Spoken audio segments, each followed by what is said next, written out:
1.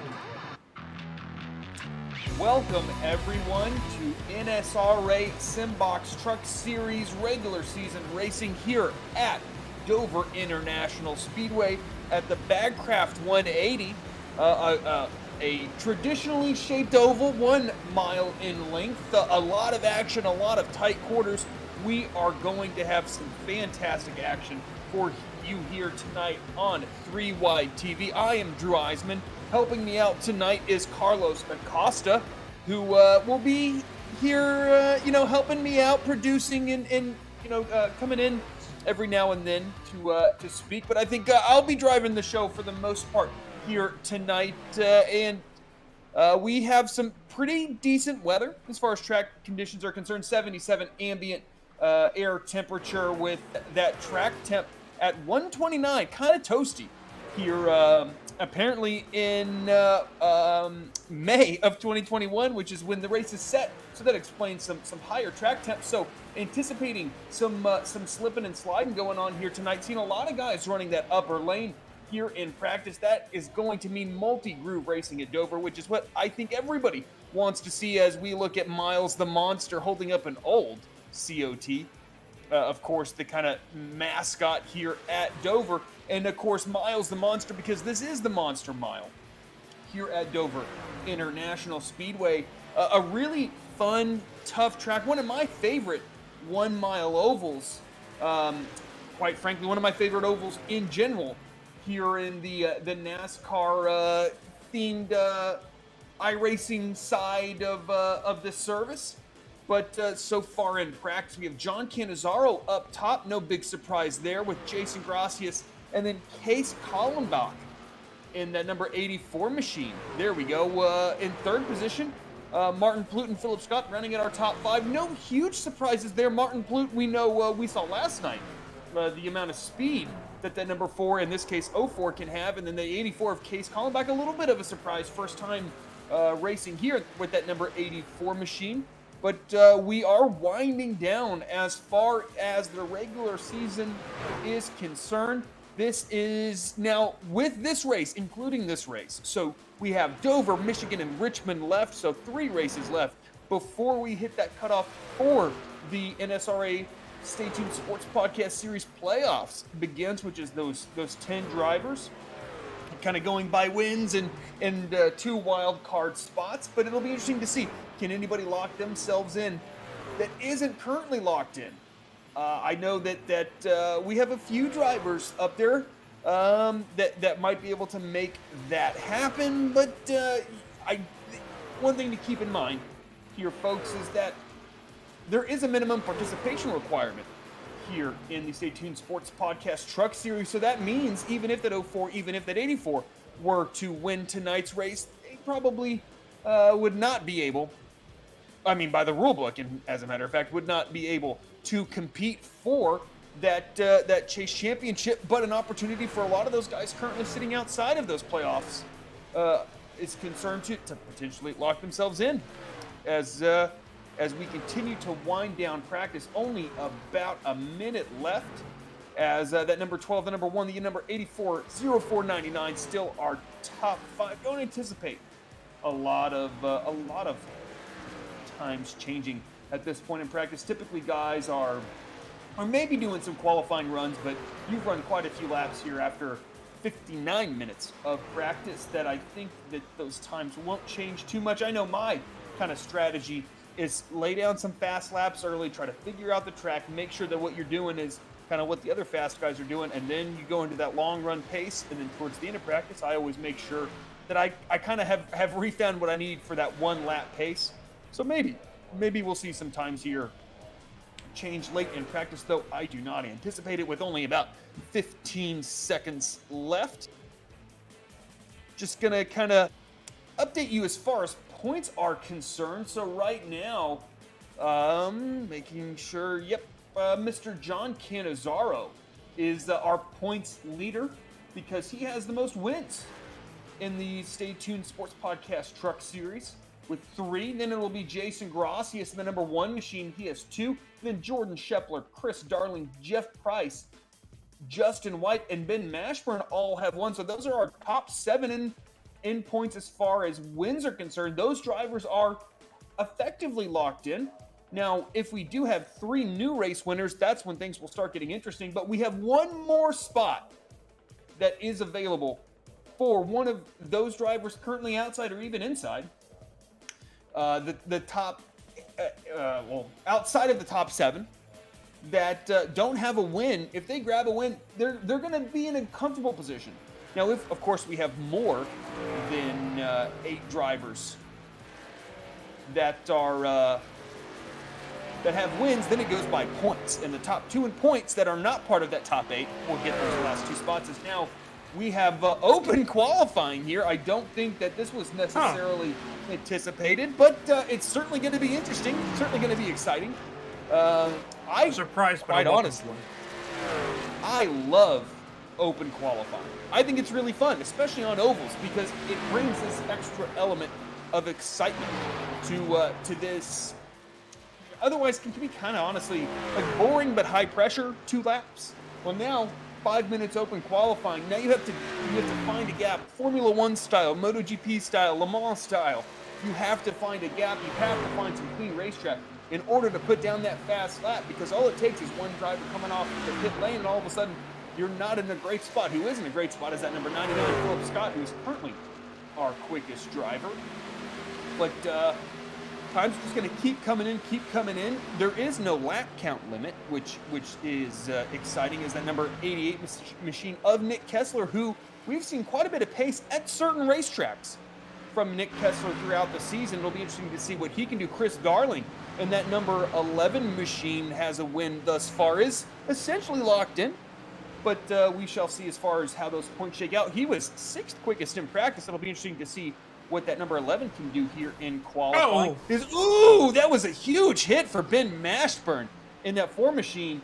I think the number 9 was involved as well. That was a big old impact. Is now the number 17 machine. I believe that's the number 17 machine. Yes, it is.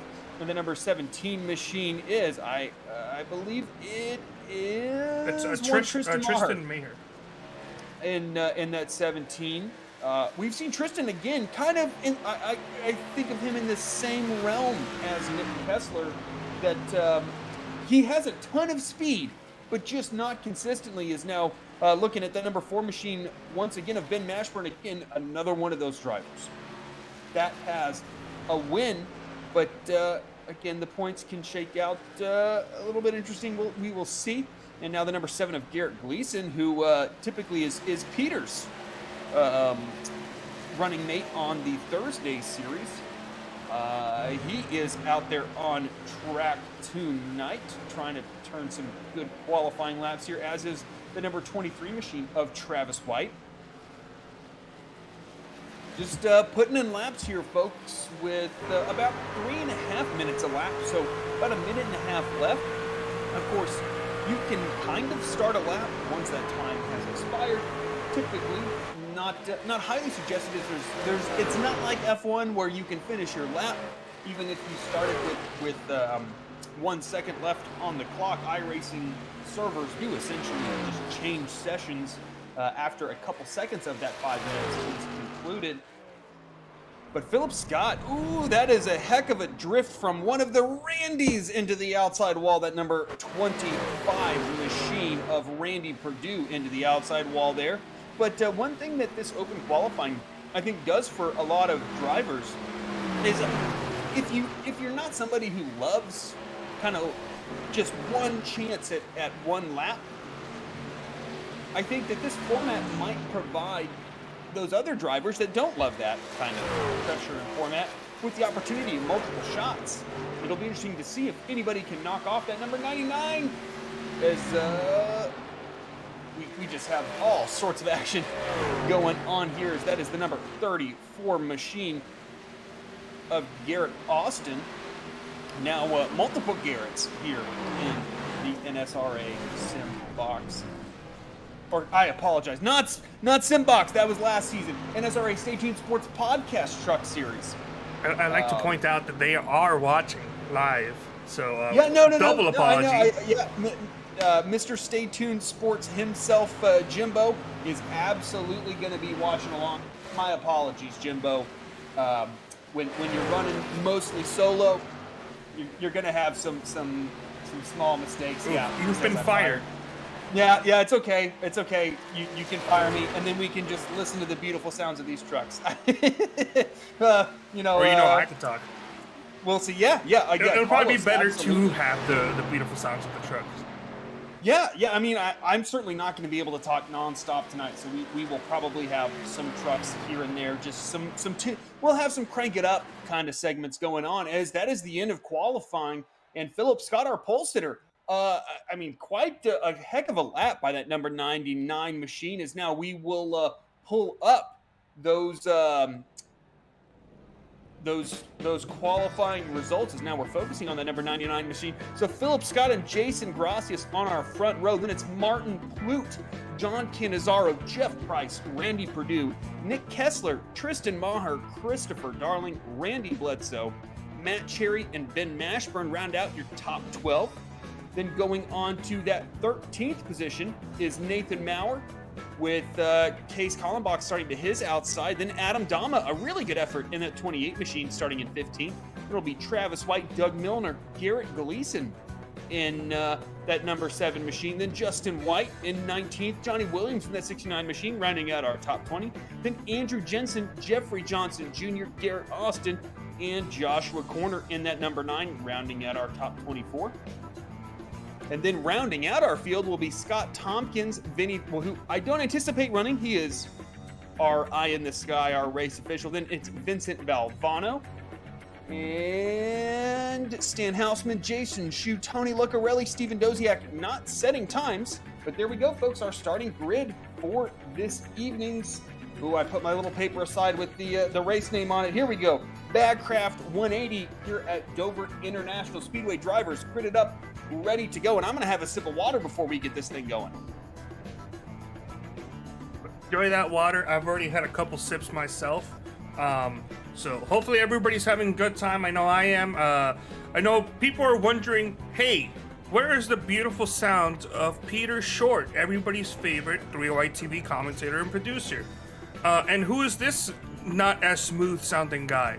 Well, I am Carlos Acosta, the other 308 TV producer. Not really a commentator, so you're not going to be hearing me too much, but I'll be putting in my 2 cents here and there. Peter is helping his wife because, well, actually, I don't know exactly what he's doing, but I know tonight is his wife's baby shower because they are expecting a short next year. So congrats to them once again. And, well, that's why Peter is not going to be here tonight. So hopefully you guys can all deal with me for a little bit. I'll try to up the production value to make up for the fact that my commentary sucks. Well, Carlos, I don't think your commentary sucks. Let's first off just clarify that. I mean, it's a different style to Peter, which there's nothing wrong with that. But, I mean, feel free to step in at any time. I'll just stop talking because I'm going to lose my voice if I keep this up. And don't be afraid to set me up as well. Yeah. So I mean, Carlos and I have worked with each other before, but not in this intimate a fashion. Typically, we've had Peter here. But we're going to make this work, folks, because this is a super exciting track with that number 99 of Philip Scott now running through 3 and 4. Taking the field to the green, and quite frankly, a fairly large field for here at Dover. Now, the leader has to go on the green flag on the starter. You do not get to kind of go by yourself on this. As now, there we go. Green flag is out. Number 99 to Philip Scott. Not a great initial start. We'll see if that number 1 at Jason Gracias can get that outside lane rolling. I think that's going to be a challenge. I don't know. He hung it really well there on the outside through 1 and 2. It looked like the 99 got a little loose. I think if that number 1 can get a good run through 3 and 4, he is going to be our lap 1 leader. He is, as a matter of fact. Jason Gracias leads lap 1. And Carlos, I hate when I win the pole and I can't lead that first lap. That is a really frustrating thing to happen. Oh man, I would never know the feeling. I'm not a championship contending driver like you or Peter, so I've never qualified in the pole. As we saw a couple of drivers kind of sneaking around here on the exit of turn 2 into the backstretch. Dover, well known for being called a cleanup track. Anybody that makes a mistake, and there's a good chance that that one person spin could result in multiple drivers getting involved. And as for Zach Howell, It depends. He asked the question saying, do we offer closed captioning? It depends. If YouTube deems that it hears enough voices to offer closed captioning, it will offer live closed captioning. Same thing with closed captioning, or post-race closed captioning, I should say.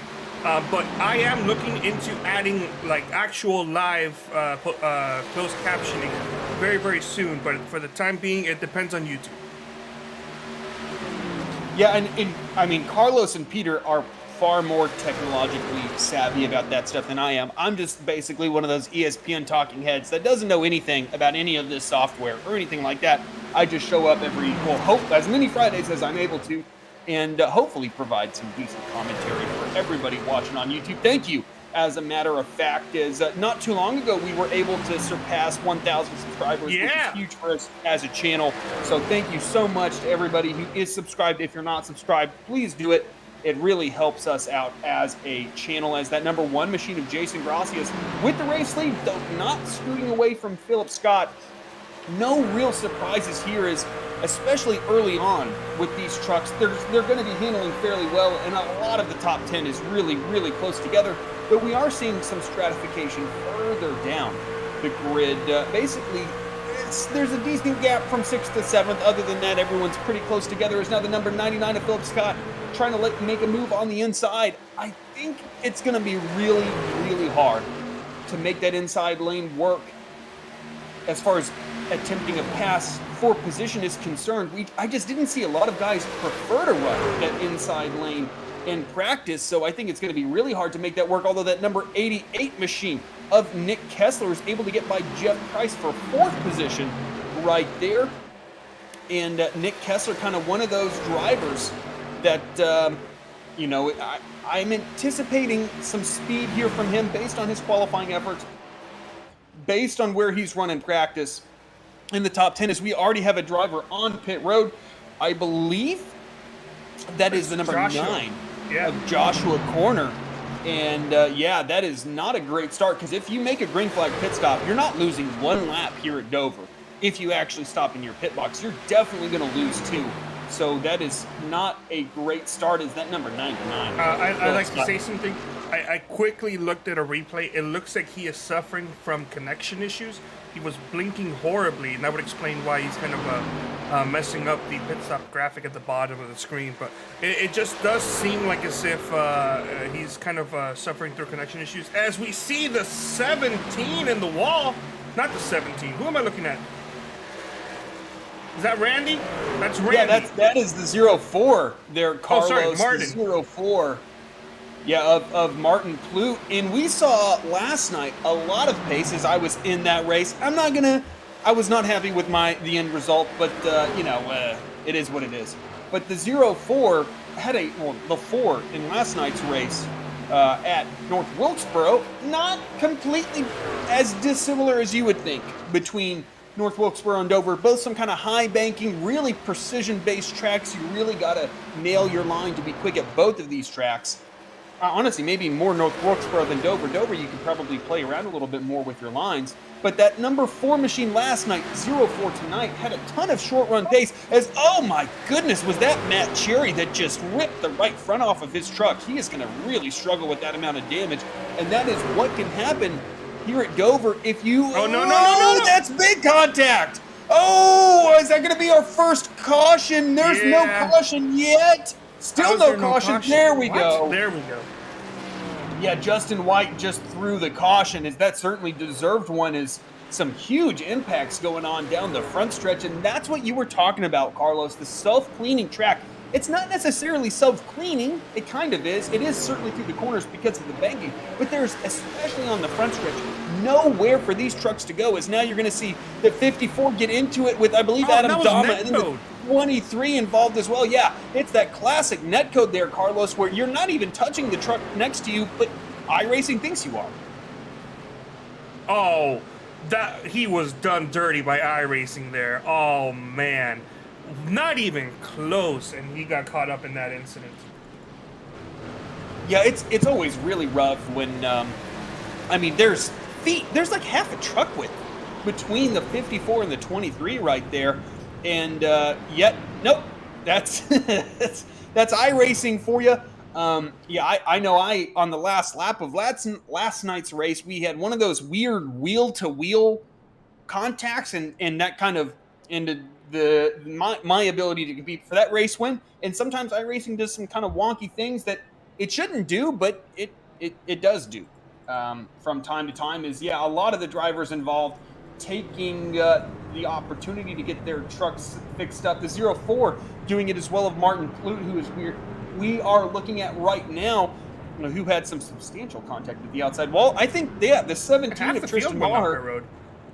Yeah, not many, but enough. I think most of these guys that came down, based on their pit stop times especially, had some right side damage from probably missing the corners a little bit and getting into the outside wall and the exit of these corners. Again, Dover, it's very, very, very easy to do.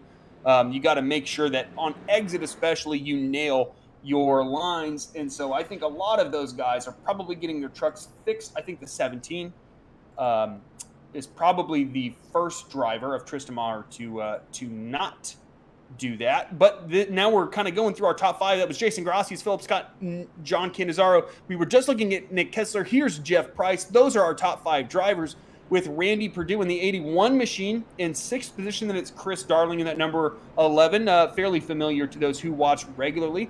Then it's a newcomer of Case Kallenbach. He, in that 84 machine, he's in 8th. And then the number 4 of Ben Mashburn is in 9th, with the 971 of Nathan Maurer rounding out our top 10 as we run under yellow. And the 28 of Adam Dama, who was actually involved in that, running 11th, but no major damage. He kind of, got away as far as not with anything, because I think that was kind of just some racing, some incidental contact, but he got away scot-free relative to everyone around him. As we are just about coming to one. No, we're not coming to one to go, because they're not forming up. Yeah, they're in the backstretch. Yeah, backstretch of probably 2 to go. I think that's why they're starting to so they are coming to 1 to go. Yeah, they should. Yeah, they should be coming to 1 to go this time by. I anticipate, that it's probably 2 to go right now.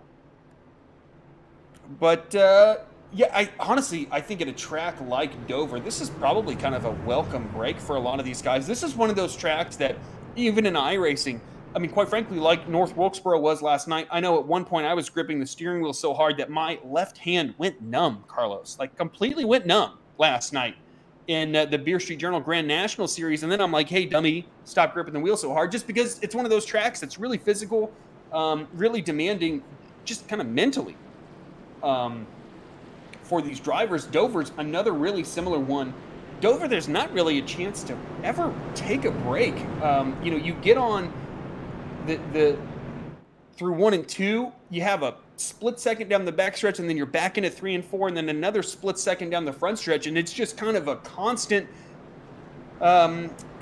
process that you're having to think about your next corner, and there's never really a chance to kind of just let your brain relax for a little bit. Is the number 4 machine pulling down low right there? I'm wondering what's going on with Mr. Ben Mashburn there. I don't know. He's out of line.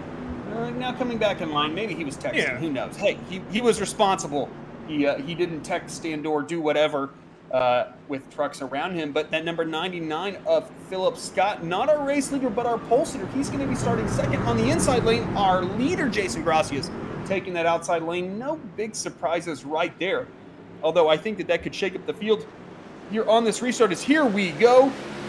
Coming to lap 18.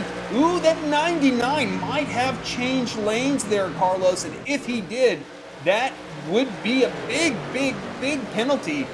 I mean, I know if I were a race official, I thought the 99 was going to smash the outside wall there too. But that'll be interesting to see exactly how that goes. We got a big wreck. Chris Darling in turn 3. No. Oh, he's in the middle of the track. That's really dangerous. Wow. Nobody hits a huge surprise right there. That's some good driving by everybody. Yeah, but I mean, I think Chris Darling. I mean, I don't know what happened. We're about to replay it up, but I don't think he's going to be particularly happy with what happened right there. As the number 84 just turns him, man. Or the 20, was that the 27? Yeah, that was the 27th. And my that was apologies. not netcode. The 84. Was that the 27? Because the 20, there's no 27. I gotta look and see exactly what happened right there. It's certainly a 27 paint scheme. I could have sworn that that's actually the 84. It is the 84 of Case Kallenbach. I was about to say, there's no 27, so... he's going down pit road. I mean, yeah, he just missed the corner, quite frankly, on the bottom and just kind of drove through Chris Darling. So, yeah, I don't think Chris is going to be too happy about that because he gave plenty of room on the bottom lane. But lap 22 cautions. So, I mean, averaging, Carlos, if we average this out, we'll get 18 cautions tonight. I don't think that's going to be the case. I don't think any of these drivers want this to be the case, but it's kind of up to them, right? You have to know that I'm one of the 26-ish drivers out on track. How I race is going to be how this race goes. I got a quick replay here of the restart with the 99 in slow motion. Now, you tell me what you see. If that's not a lane, I mean, to me, I think it was wheel spin, but I don't think intent matters. Like, to me, I don't, we're not talking about like a criminal offense. I don't think intent matters. You need to have control of your vehicle and not change lanes. He's absolutely in that outside lane. And to me, that's a lane change. Exactly. I feel like that's wheel spin right there. He tried to hold it in, and he probably thought he didn't drift as high up as he thought because he did leave a lane on the outside. But I don't know. If I was an official, I would probably, if I was a lenient official, I would say I would give a warning. If I was a official, that would probably be a change lane. Yeah, I mean, and Carlos, quite frankly, you're nicer than I am. I think that's, for me, again, the rules are not written with intent in mind. It is, did you do this or did you not? And to me, he did it. And so that's lane change. And then you can kind of, hey guys, I don't care if you spin your tires. It's up to you to control your vehicle and to not let it change lanes before the start-finish line on these restarts. And that's how I would rule it. Of course, Scott Tompkins can do whatever he wants. He is the race official tonight. I think your method, in your opinion, Carlos, is probably more reasonable. But I just think when rules are written in a certain way, that's how they're written. And you don't get to kind of interpret them as you want. You just got to, interpret them as you think they are. Now, I have a question, hypothetically. Hypothetically, had he, because of the wheel spin, gone up high and then immediately gone back down low before the start-finish line, would you still count that as a change lane?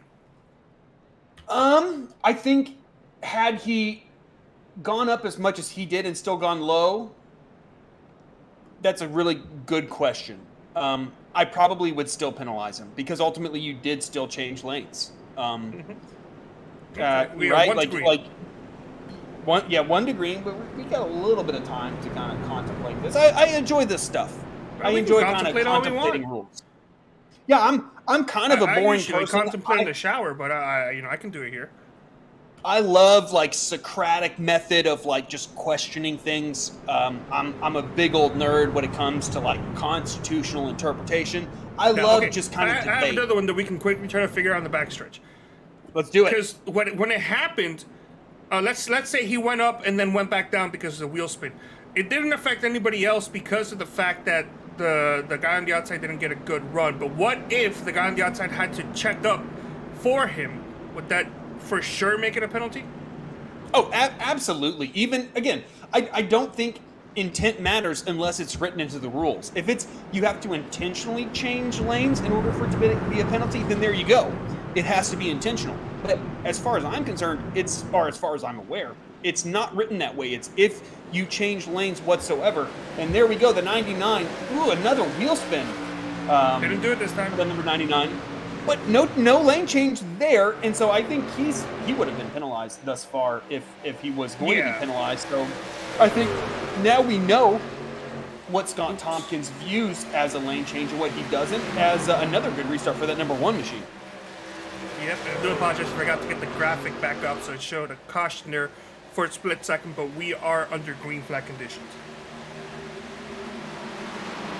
Yeah, so just kind of going back into the chat, getting a little bit of some back and forth going in here, just kind of reading through them. I'm not going to read some of them.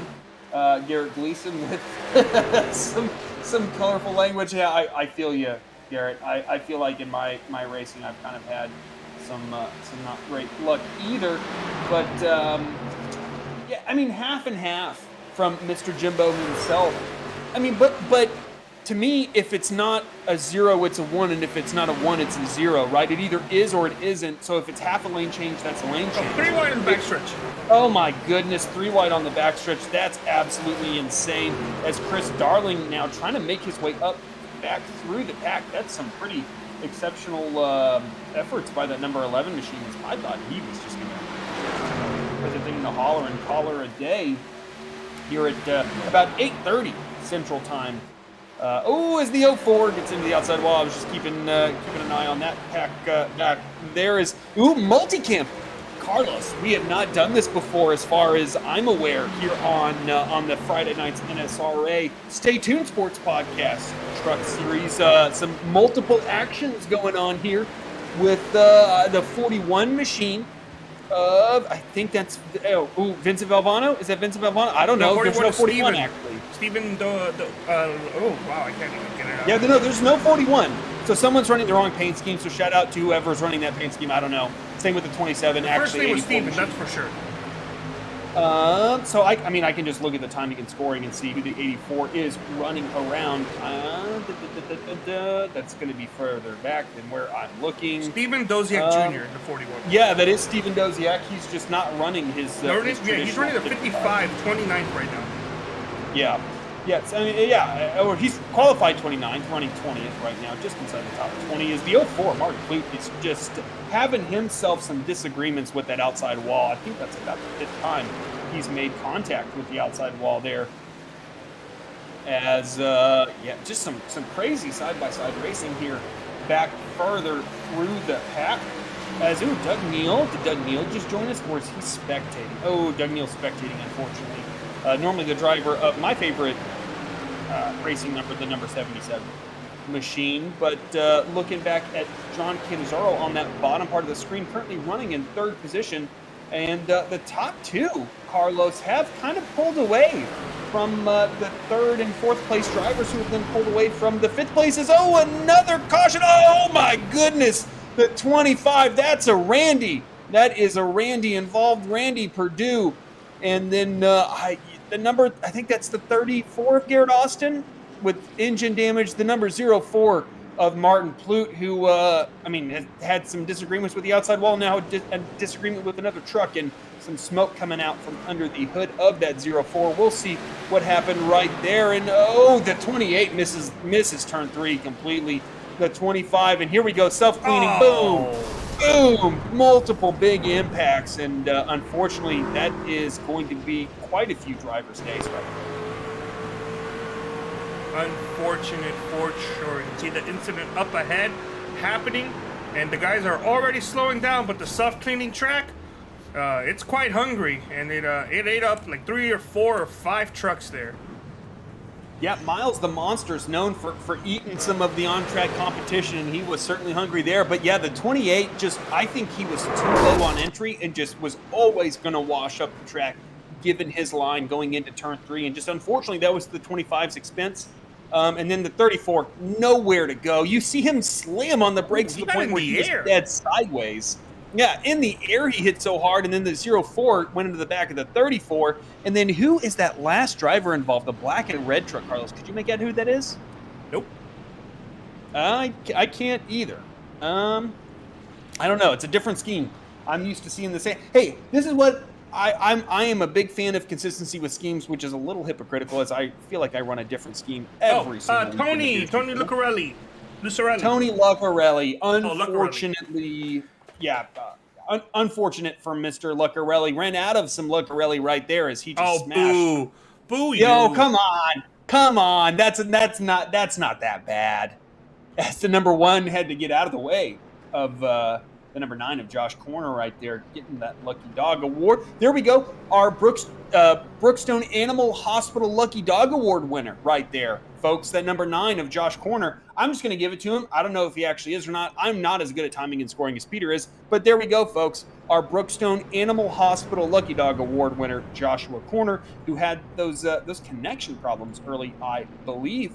And, I mean, even if he didn't get it, there you go. We're going to make sure to take care of our sponsors here in the Stay Tuned Sports Podcast Truck Series, brought to you by NSRA on 3YTV. Boom, there you go, folks. Sponsor, league, channel, back to back to back. You're welcome. Dude, you are over here earning us the big bucks. I'm trying, man. I'm trying. I don't know, man. I'm in the middle of final papers and final exams and all sorts of stuff going on. So my brain is fairly scattered right now. I have three papers that are between 4 and 10 pages due in the next week, as well as on the 14th, I have my final exam, which covers the entire semester of Socrates and Plato. Damn, son. Socrates, Plato, and Aristotle. So my brain is real smooth right now, is what it feels like. We're trying you to can say that, or you can say your brain's very aerodynamic. Yeah. It's lacking in wrinkles. We'll put it that way. It feels like it's about to run out of my nose at any moment, and wouldn't necessarily. It's a race tire compared to a street tire. Yeah. It's certainly a well-worn street tire at the very least. Like the tires on my old Mustang are not doing too great right now. Neither is my brain. But the number 1 machine is doing fantastic out there on track, as he has led, I believe, all of these laps, as a matter of fact, even though he started in second position. That actually might be a possibility. Yeah, I mean, it's not Adam Dama kind of being hard on himself. Hey, Adam, it happens, right? Racing happens. I've done it. It happens. I got wrecked, I believe, 4 times in the last lap last night, Carlos. So it just happens. And am I happy about it? Of course not. But let's just say don't talk to Cameron Rich about Homestead. Yeah, no, actually, funny enough, Carlos, Cameron was my spotter last night and my crew chief. And he did a great job. I nailed the strategy, and then, the Beer Street Journal luck still happened to me, which is, hey, it happens. In racing, I just need to stop being so nice. I feel like I've been too kind, which is, I feel like, not normal for me. But enough about that, because we're not talking about that tonight. We're talking about the Stay Tuned Sports Podcast Truck Series. Jason Gracias and Philip Scott restarting this field here, coming to lap 36 out of 180. These drivers need to get their head in the game, and as our old admin friend Corey Lindsay would say, we need to log those laps here, folks, as the number 1 machine with a great restart on that outside lane with a good solid lead over Philip Scott and John Cannizzaro. A pretty good job on that restart as well to kind of reclaim third, where he has run a lot of this evening. And we'll see how this kind of plays out here, as it's kind of weird, Carlos. It almost seems like for the first 5 or 10 laps after these restarts, it feels like it pulls these drivers apart. And then after that, they start to kind of close back in and then start racing really, really hard with each other. That's usually what happens when these drivers are more so figuring themselves out and the track out, as opposed to trying to pass others. Usually you get these cases where, all right, on the restart, maybe it's a little hectic, let's take it easy. And then once you settle into a rhythm at about 5 or so laps, then you can start attacking. Yeah, and I also think that if there are drivers that kind of were good in practice, but maybe struggled in qualifying, or drivers that just, quite frankly, aren't good at 1 lap pace, but that find their groove, as they put more laps in under green conditions. I know I certainly kind of feel like that. I don't think I'm great on restarts. I think I'm much better when I don't have anyone. I mean, this is what kind of why I like road racing, and why I don't necessarily do as well on ovals as sometimes I think I should do. Is I think I am at my quickest when no one's around me, and I can just hit my marks and worry about me. And that's really hard to do here at Dover. It's certainly hard to do in qualifying. Ooh, the number 12 having some connection problems right there in front of the number 88 machine. And those are, that's John Canizaro and Nick Kessler right there. But one thing that I want to talk about, Carlos, is that number 99 of Philip Scott. I feel like he's been driving in third gear up until it feels like about the second half of this season. And then boom, all of a sudden, Philip Scott found out you can push the clutch and throw that thing into fourth, because he has been hauling the mail in both the Beer Street Journal series on Thursdays and the Stay Tuned Sports Podcast Truck series here on Fridays. All of a sudden, Philip Scott, it feels like since we kind of hit October, has just really figured out what he needs to do to be successful. And before he was a top 10 driver, now it feels like he's competing for the race win, or at least the top 5 every single week. So just got to shout out Philip Scott, and that improvement, that can be really hard to do in iRacing, is to kind of, once you're kind of, you are where you are, is to then kind of find out how to improve. As we got a race for third position here, Carlos, which I would love to take a look at, as that number 88 and the number 12 battling for third position right now. That is on that bottom, that bottom screen, battling for third. The number 12, John Canizaro, trying to hold off Nick Kessler. That's not going to be successful. Is now all of a sudden the number 14 machine of Jeff Price trying to make a move to the outside. I thought that outside lane, or inside rather. I just horribly misspoke on that, as Nathan Maurer now trying to take advantage as the 12 disappears completely and now is back and just chops the 14. Yeah, I was surprised that 12 kind of lost that position to that number 88 based on, I think the 12 did some good racing and was able to kind of position himself on the outside lane. Now he's way up the track as the number 14 machine. But back looking at Jordan Scheffler now. And that Vinny Valvano. Vinny Valvano, I apologize. That scheme looks very, very familiar. He is racing around now Stan Hausman in the number 39 machine. I know that paint scheme. It's one of my favorites. I love that 39. I think black and white with the splash of color on the side. The Beer Street Journal scheme. Hey, you know what? We'll go ahead and plug Beer Street Journal. I am having, quite frankly, an underwhelming 13th anniversary 512 Brewing Company session IPA. It's okay, folks. It's okay. I guess. Why would you do there we this? go. I don't have to craft it. That's my review. It's okay. Hey, no, we'll plug Beer Street Journal. So, of course, folks, they do a fantastic job reviewing beer, suggesting beers. They're awesome. Check out beerstreetjournal.com and talk about beer. I like beer.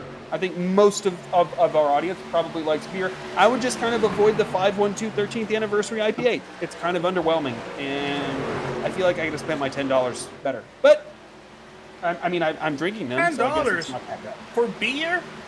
Dude, welcome to Austin, Texas. Welcome to cost of living here, folks. Yeah. I feel like $10 is not too bad for beer. $9.99 is a six pack typically, right? Well, how much are you getting for those $10?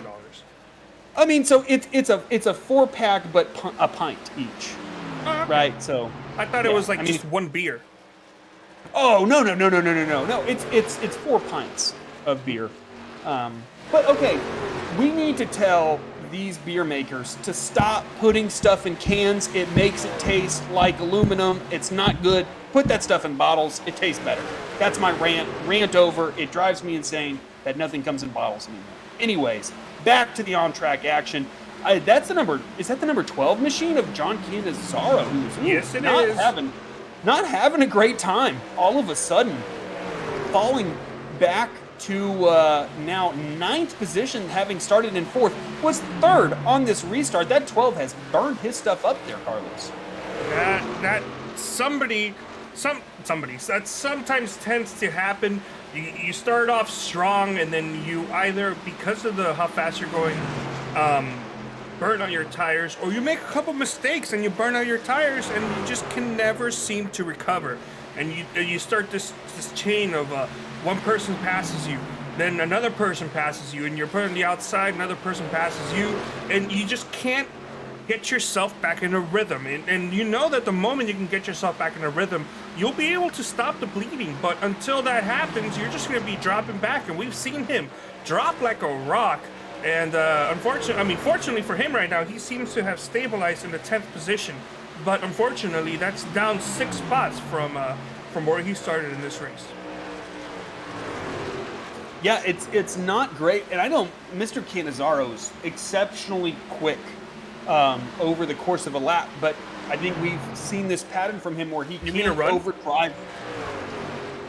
Oh, so he's exceptionally quick over 1 lap, but can burn up his stuff, is basically what I'm saying. Is that he tends to kind of overdrive his equipment, which can kind of lead to him having exceptional short run pace. And at a track like Dover, where you have a lot of cautions, that can be beneficial. But now that we've had a little bit of a green flag run, as we are now on lap 54, that could be a huge penalty. Is what a recovery by Chris Darr. I mean, I really can't say enough by what this 11 is doing right now, having now moved up into 8th position, having that huge crash. You remember that crash that he was in, Carlos? Look at that truck. It is torn the heck up, and he is doing a great job now in 8th position. Yeah, he did a fantastic job. You know, this is a short track, so, you know, aerodynamics aren't as important as they are in, like, mile-and-a-halves or bigger tracks. They still do play a factor because, you know, these trucks, they're big boxes, but they still produce a bunch of downforce. So it's not like as if they got nothing going on. So he does have a bunch of damage, specifically in the right rear quarter panel, which is very important. But the fact that he's able to compensate, and honestly, I think the damage might be making that truck maybe a little bit looser. It's got a little bit less side force, so it could be helping him with the way he attacks the corners. Yeah, I think that's probably very likely, as a matter of fact, that it's at least not hindering him. Dover, it's not like Texas to me, or Atlanta, where it's super aero sensitive, but it's certainly not Martinsville. Ooh, the 4-car. Truck, not a car, truck. Words mean things, and that is a truck, not a car. No, that's a truck. They're all vehicles, but cars are not trucks, and trucks are not cars, even though they're both vehicles. And or I guess unless it's a Ute, and then the line becomes blurred. Oh, I love Ute. Oh man, I wish we had them in America. I wish we had them in iRacing.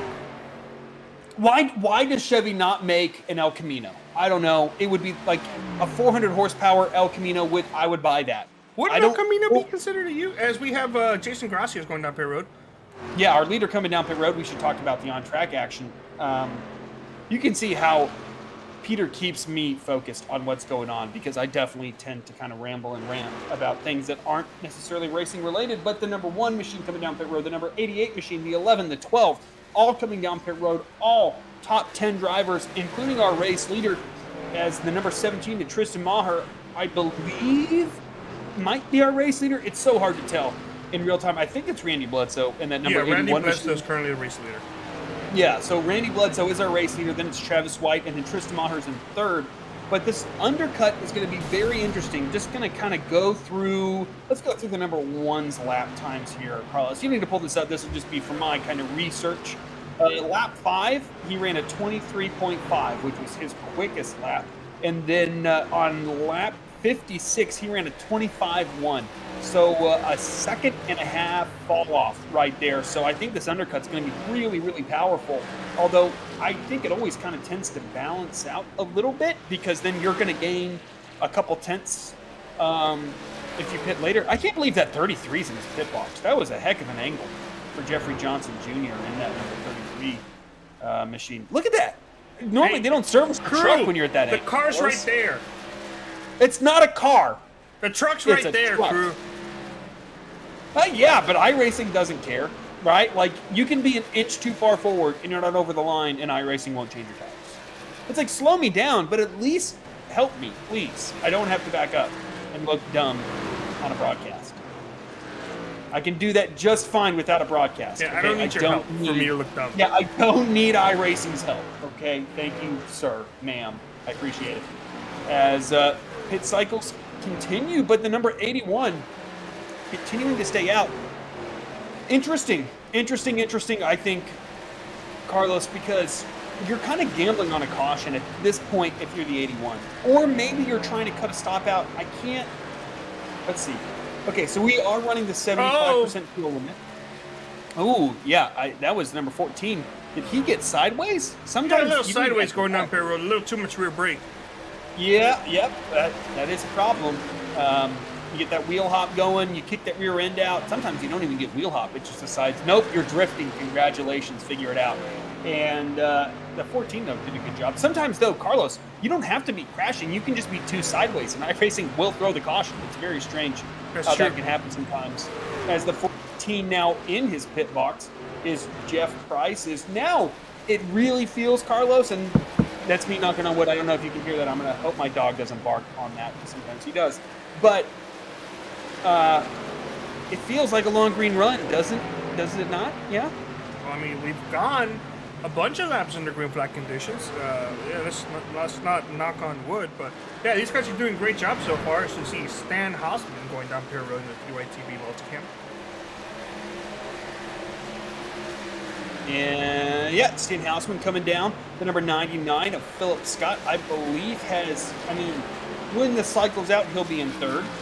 But the 81, I don't know. Yeah, maybe he cuts a pit stop out.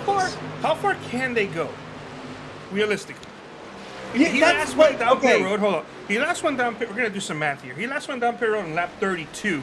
So it's been more than 30. He's been more than halfway. It's been more than 30 laps since he's been down pit road. You said 75% fuel.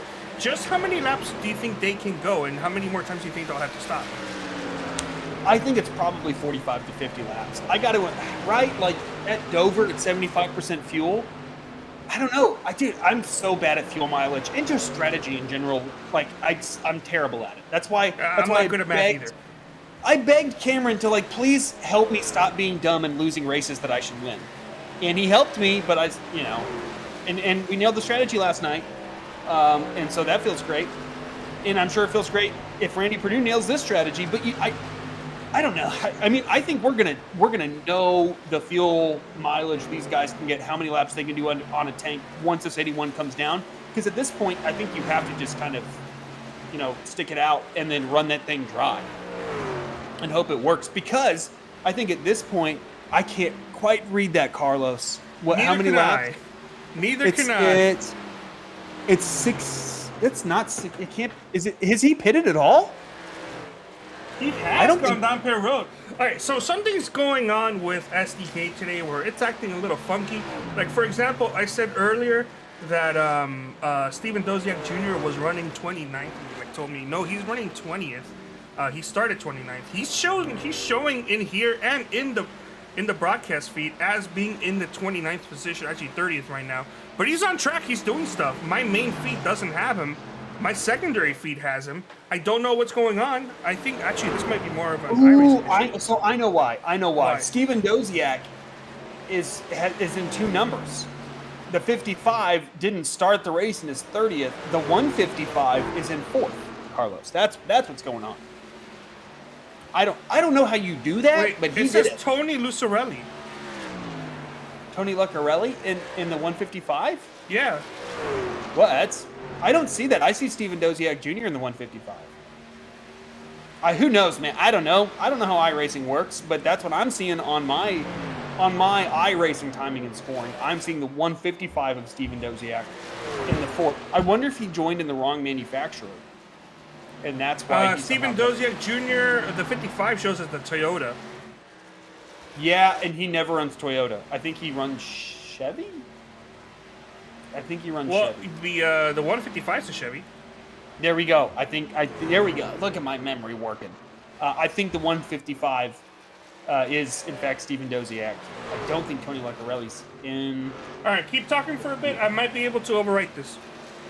All right. So, I'm just going to keep going like I did there in the beginning. We'll see how long my voice So is there a Tony Lucarelli racing right now? Yeah, so Tony Lucarelli does race on occasion. I haven't seen him in quite a few races. And maybe he was the 155 in the past. I don't know. But I know that the 155 tonight is Steven Doziak, at least according to iRacing. Again, I think he joined the wrong manufacturer. Oh. Probably rejoined. I know what's going on. Stephen Doziak Jr. has SDK, and he has specifically made it so that he overwrites his name to be Tony Lucarelli. Not sure why, but let me fix that right now. Okay. I don't understand what that meant, but yep, we're going to go with that. And we're going to fix it for you folks. Is Randy Bledsoe.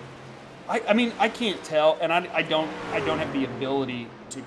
I mean, I do have the ability, but I don't have the time to go back and look and see if he pitted under one of these green flags. Looking at his lap times, it doesn't look like he did. They're all really consistent. I don't think he pitted, quite frankly, Carlos. I don't think Randy Bledsoe has pitted at all. I think that that's probably correct. And so we're on lap 77, and that 81 machine is still out there. I mean, if this is true... Ooh, the 99 Phillips Scott gun to the outside wall out of turn 2, but no real dramas. Just a little bit of snuggling up with your concrete buddy there on the outside of turn 2. I mean, it wasn't too bad. It was just like a little you get close, you kind of got to wiggle off of it, and he's okay. But you do see a little right rear damage on that number 99 machine, which is never ideal. You always want no damage compared to some damage. As the number 1 of Jason Grosses and the 88 of Nick Kessler have unlapped themselves. That is Tony, or not Tony, good Lord, we've been talking about Tony Lucarelli so much. I fixed it. There we go, we fixed it. It's Doziak. But that number 81 machine that we just saw racing with the number 99, he is the leader. So now 7th on up is on the lead lap. Now this is the 41 / actually 155, correct? Yes. I'm actually going to try to see if I can fix that number. I don't think I can.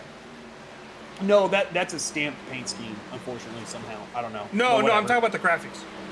Oh, okay. Well, I mean, it is what it is. It doesn't really matter. That's not Nathan Maurer, I don't believe. No, it's Andrew Jensen. So trucks are continuing to unlap themselves from Randy Bledsoe. Hey. I mean, this is my mind just changed gears, probably into reverse. But I have had folks say we like informal broadcasts. I feel like we're a little looser tonight, Carlos, in not a bad way at all. Than we kind of normally are. Normally, I think Peter and I absolutely strive to kind of bring you a miniature version of like what you see on NBC or whatever your favorite, race broadcast team is. But sometimes, it's fun to kind of come back, relax a little bit, and just have a little bit of fun. I think that's what we're doing here tonight, while still providing, hopefully, listen, everybody. When the Peter's not here, the kids will play.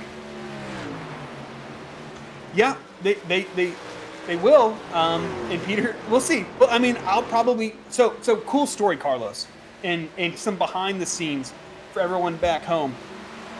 I'm a huge dummy, and I destroyed my phone on Tuesday. Destroyed it. I was walking my dog, and we were on an elevated concrete platform, and he pulled me, and my phone flew out of my hand and fell about 10 feet face first. Destroyed. And it's the first time I've ever destroyed a phone, too, by the way. I feel like I'm a fairly responsible person. I don't destroy phones. Destroyed my phone. And so then I have insurance. I file a claim. I think the screen's just broken. It's not. It's way worse than the screen. I have to get a new phone. I can't cancel the claim. Here we are, Friday. I still don't have a phone. And so I'm sure Peter texted me. I'm sure he did. And I didn't get it, and I didn't read it. So when I showed up tonight, as Carlos can attest, I had no idea that Peter wasn't going to be here. And so boom, all of a sudden, 5 minutes till we're going green and going live, and we're figuring this out as we go. So that's why it's probably a little bit looser, right? Elbows out, so to speak, here tonight. As the 81 now coming on pit road on 85, lap 85. So maybe, Randy Bledsoe's going to have to pit one more time. He's 5 laps short of making it a one-stop race, but with the cautions. So I think that's why we saw everybody short pit, Carlos, is that they can't make it on one more. I'm going to step out for about 90 seconds, if you can just roll with it. Yeah, no worries. Yeah, Drew and I were taking it a little bit loosey-goosey here. Been playing memes every once in a while. And, well, this was me strutting in here into tonight's broadcast session, knowing full well I wouldn't be able to produce the same quality content that Peter does every single week for this league. So, hopefully you guys are bearing with us. This should just be a one-race deal. I'm having fun. Drew's having fun. I hope you're all having fun out there. And as this long run gets longer, the lead gets even further apart. As we got stuff going here left and right.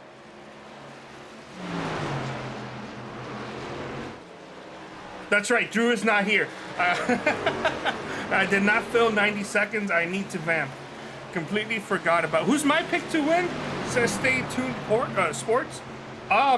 I don't know, honestly, but it does seem like, well, Travis White is going down per road. It does seem like Gracias is doing a phenomenal job out there tonight. And I'm not too familiar with all these drivers out here. So if I had to guess, I would probably put my money on Gracias. We're back. We're good. Don't mean to interrupt you, Carlos. I would agree.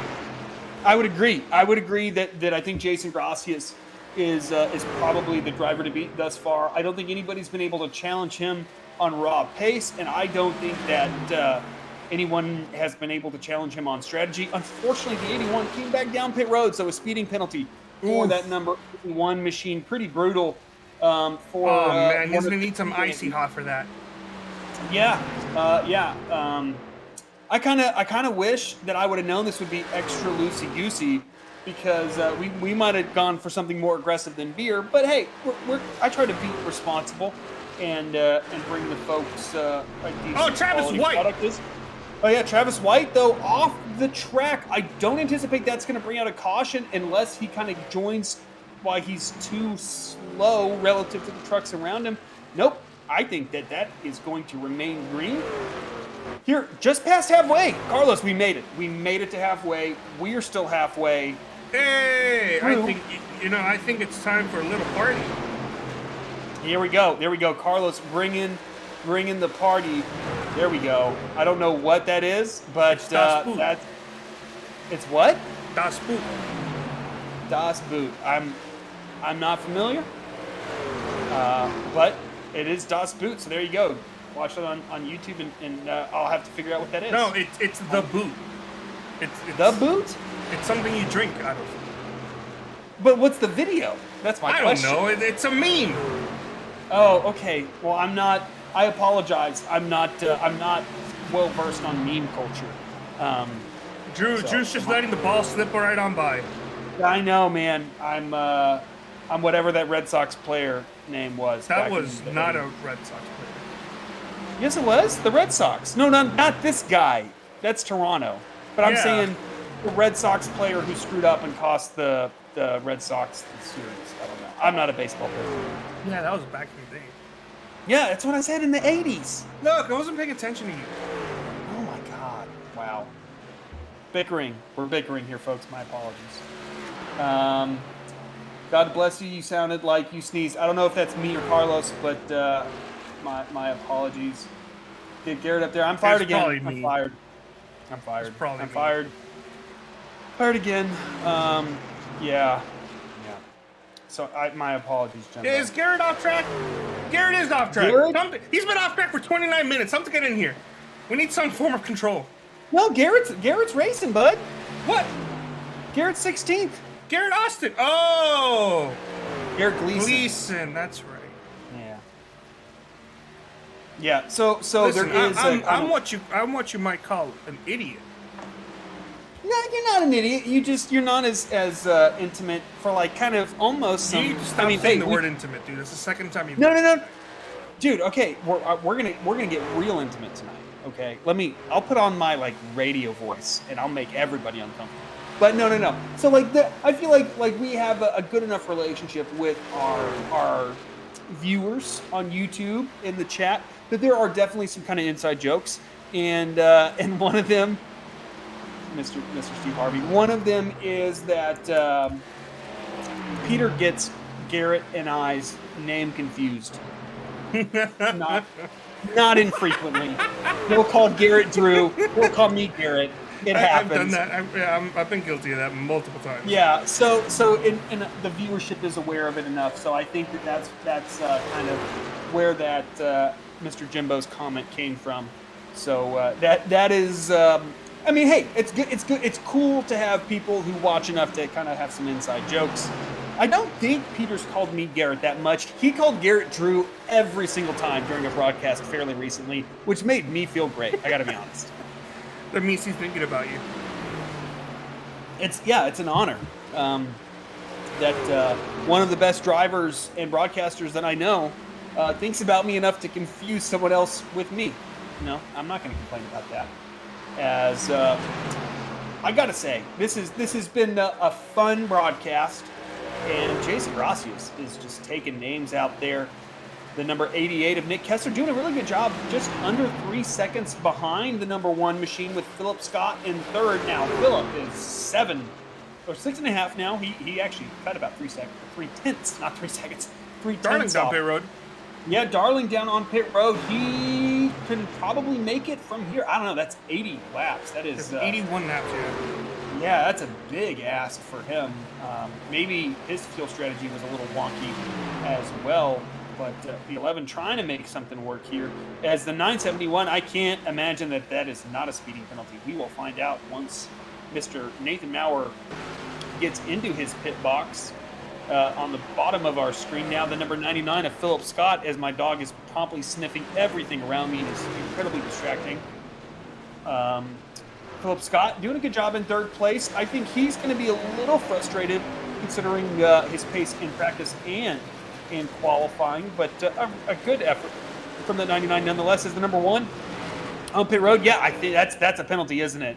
Was that a penalty, yeah. Carlos? Was the 971 on pit road long enough for it to be a penalty? Actually, no. He was in pit road for 14 seconds. So maybe damage fixed? I don't know. Yeah, a penalty would have been much longer. No, 14's about maybe a little bit more longer than average. More longer than average. You can tell that English is my second language. It is more. It's more. Caution. It is more longer. Caution flag. Wow. And Gracias was on pit road. Did he stay on the lead lap? This can really change how this race will unfold from here on out. Let's take a look at what happened. I don't know what happened. It was Gracias? No, who was that? I mean, I'll go back and watch. My apologies. My dog is just demanding my attention, so I've been a little distracted. Yes, hello, Teddy. I have an 88-pound standard poodle who loves attention. So, let me go. For the life of me, figure out who that was. Well, okay. So I will rewind it, and we will figure this Rewind out the tape together, Carlos. So what my technique is to watch the pace car as soon as the lights come on. Pause that thing. Oh, it was the 23. It was the 23 who was sideways, just above the apron. There you go. That's your caution right there. Yeah. I think he just lost it by himself. Oh, no, he did not. Oh, he did not. The 84 just drove. He wasn't there, apparently. Yeah, the 84 was piloted by none other than Mr. Hitman himself. Yeah. Not the first incident the 84 has been involved in tonight. And did the one, see, here you go, just coming up. And boop. No, I do think that's netcode, but it definitely was I think there was going to be contact regardless. Yeah, exactly. I think it just caused it to happen earlier, which I don't think it would have changed the end result. Actually, it may have changed the end result because if you look at this, he hit the wall kind of towards the end of pit road. I think he still would have clipped it, though. I think it would have happened 100 feet further down the track, and I don't think there was 100 feet left or there was not less than 100 feet. That is a lot of negatives in one sentence. But there was still more than 100 feet left of the wall when he hit the wall. Yeah, 2 negatives cancel each other out. 3 negatives makes it back in negatives. It's just horrific grammar. 4 negatives cancel each other out. Yeah, as long as it's an even number, it tends to be redundant. But now back to kind of the on-track strategy. Jason Gracias did not stay on the lead lap. Oof. So, yeah, no, he's going to have to take the wave around and be at a tire disadvantage to Philip Scott. So Jeff Price in second, Justin White, Stan Hausman, Steven Doziak. I believe, were the 5 that were left running on the lead lap and who were able to stay up there. Everyone else has been hit pretty hard by this and is now going to have to take the wave around because they had already pitted or were just, quite frankly, a lap down beforehand. But a huge blow to that number 1. And this is what that 81 was really hoping for, Carlos, was that this would happen, but just about 20 laps ago. Unfortunately, the 81, I believe, went ahead and pulled that thing behind the wall because of that penalty that he had. I know I've had that before. I had that at the Talladega Beer Street Journal Series so you know in Talladega, Carlos, when you're coming off pit road, there's that yellow line that kind of curves onto the actual yellow line, right? On that short chute? Yeah. So I went above that by half a tire width, and I got a black flag for like 41 seconds stop and hold. Ouch, dude. Before even the actual yellow line, like that separates like the no-go zone down low, right? Like just off a pit lane. And I, for the life of me, couldn't figure it out until I watched the replay. And that was with 2 or 3 laps to go. Savage. There went my race. But that's a mistake, right? It was my mistake on that in that specific circumstance, and that was the 81's mistake in this race here tonight, and ultimately kind of cost both drivers the ability to kind of play out their strategy in the way that they had wanted. The number 33 of Jeffrey Johnson Jr. just loves to get into his pit box dead sideways. That is the second time tonight that we've seen that. But Philip Scott, he might not have led a lap before this there, Carlos, but here we go. I'd like to point out Jeffrey Johnson Jr. has been in pit road for. Never mind, I'm stupid. Yeah, you're not stupid. You're not stupid, Carlos. Won the green. He is a bunch of laps down. Yes. You see, this is our lead lap pack, folks. Or drivers didn't take a wave around, but essentially those are our lead lap trucks right there, as the entire field is attempting to catch up to that field right now, as they are now moving through turns 3 and 4. And unlike the initial green flag, these drivers or the leader, not the whole drivers, but the leader has the ability to control this restart as soon as that pace truck pulls off. He gets to control when they go to green. Boom, there you go. Philip Scott with a heck of a launch on that outside lane, and he will be... Oh, we got a driver changing lanes. Ooh, who changed lanes? It's that brown car. The brown car. The truck. That orange car? Well, to be fair, orange is brown but darker. No, it's lighter. But I agree with your point. Orange is just a light brown. Orange isn't technically a color. Orange is a color? What are you talking about? There we go. It's Garrett Austin. He changed lanes. Okay, so I'm calling out. The mustard colored car. There we go. Mustard. Dijon? I would just... Yeah, Dijon 34 machine. Change lanes, and we will see if that's a penalty. As the number 99 got a great restart, although the number 14 machine, Jeff Price, starting to run him down now. Really Jeff Price just put in the fastest lap of the race. Heck yeah, there we go from that number 14 machine. Now, Jeff Price historically has had a bunch of good short run pace, but tends to kind of, in the same way that John Cannizzaro does, can sometimes burn up his stuff a little too quickly by running a little too hard. But he's doing a really good job right now of applying pressure to that number 99 machine. As Philip Scott, though, doing a good job out there. I'm watching that number 1 of Jason Gracias, and ooh, that was a truck way out of the groove. Also, I'd like to point out, the 12, John Cannizzaro Jr., just put in the hottest lap of the race, 23.36. That's pretty hot. Yeah, Cannizzaro, again, is very quick. 0.3 of a second faster that time than Philip Scott.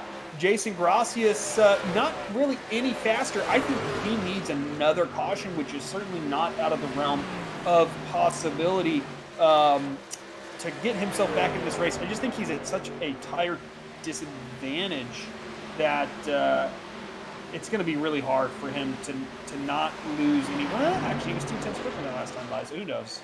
Who knows? Maybe he will, maybe he won't. I guess we'll find out as these laps click on by. What we do know is Philip Scott, Jeff Price, Stan Houseman are our top 3 right now, and that 14 not letting Philip Scott move away whatsoever. Yeah, those 3 drivers are, well, second and third are within 1 second of the race leader, Scott. And, well, Price, we know for sure, is faster than Scott. Actually, has actively been faster. Oh, whoops, my bad. Has actively been faster these last couple laps, but it just seems like once he gets a little too close, you get that dirty air effect going on, and that's why we're seeing some good runs and bad runs and good runs and bad runs, or laps, I should say.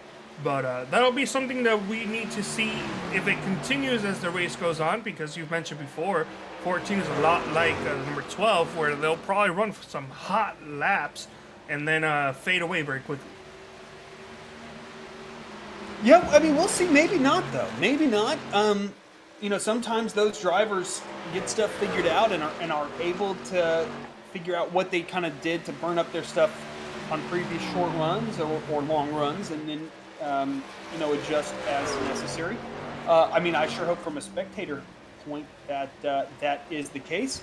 As, yeah, I mean, I'm certainly keeping my eye on that number 12 machine, John Cannizzaro, as well as that number 1. They're both continuing to just chip away at Philip Scott's lead over them. Now, the 12 is 2.6 back. Grassi is 4.2. So a lot of ground to make up for those 2 drivers. But I know at one point, Jason Grassi was just about 5 seconds behind, and Cannizzaro was well over 3 behind.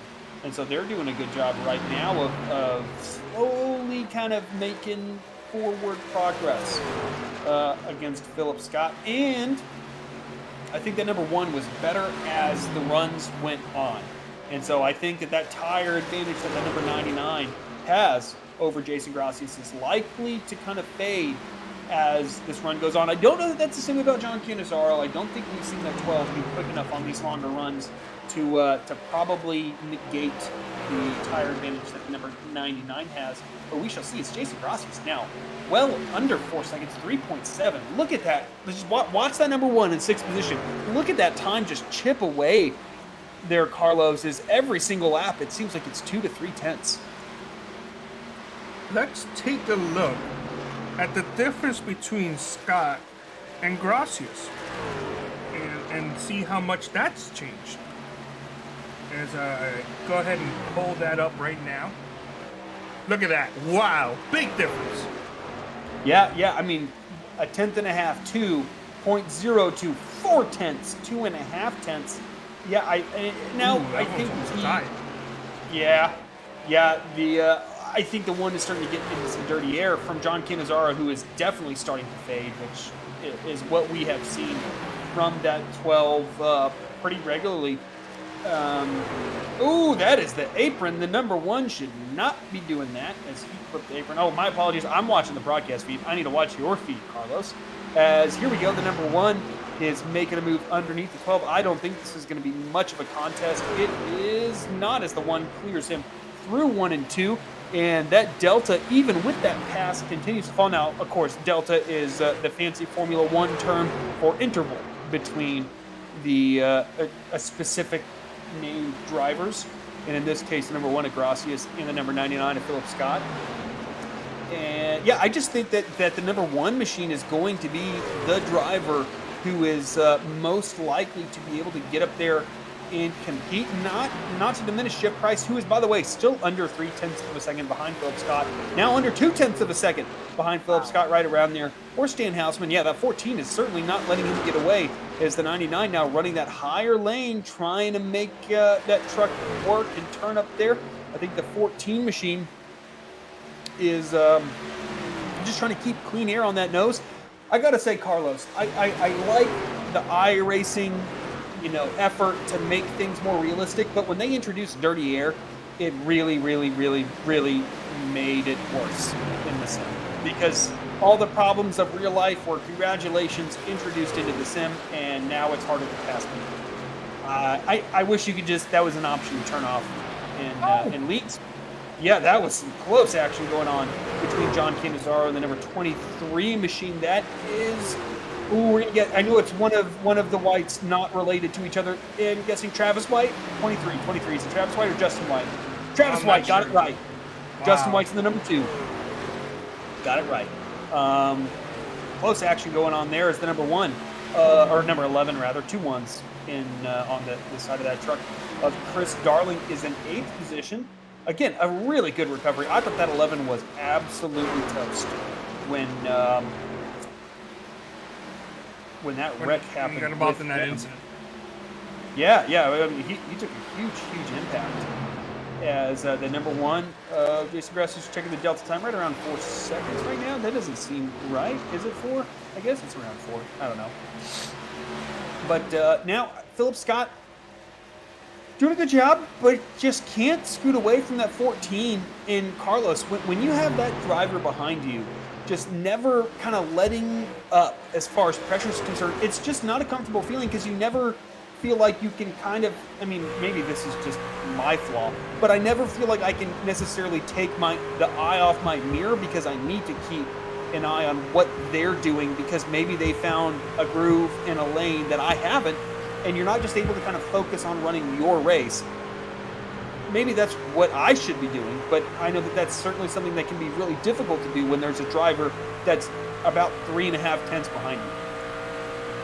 Yeah, but also interesting to point out, we got some lap traffic going on up ahead here as Philip Scott's been trying to maneuver through some of these guys, and he's been kind of making it work. I actually was a little concerned that he would have lost a lot of time, and with the exception of that amazing drive into the corner by Jeff Price right now, he actually hasn't. No, he's been doing a really good job. He's actually gapped. Ooh, yeah, he had gapped on the previous lap. He had gapped until I started talking about how good he was doing. Yep, that's the commentator's curse. I have cursed multiple drivers this season and last season, Carlos. Don't feel bad at all. I've literally said, this guy's doing great, and they wreck. Or, I think this strategy's going to work, and then it fails horribly. So, yeah, no, I do it all the time.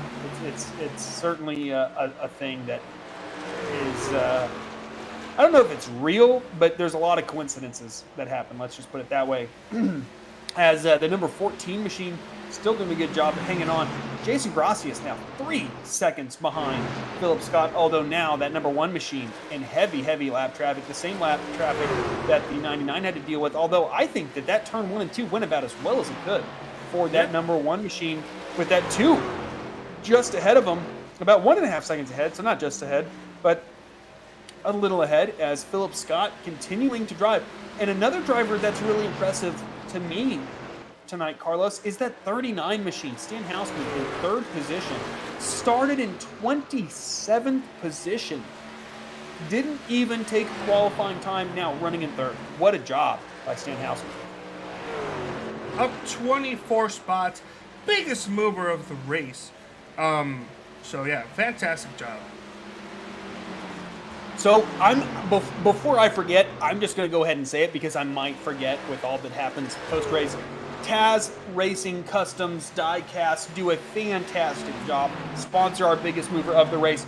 Here on lap 134 of 180, Stan Houseman is our Taz Racing Customs biggest mover of the race as the number 88 sponsor.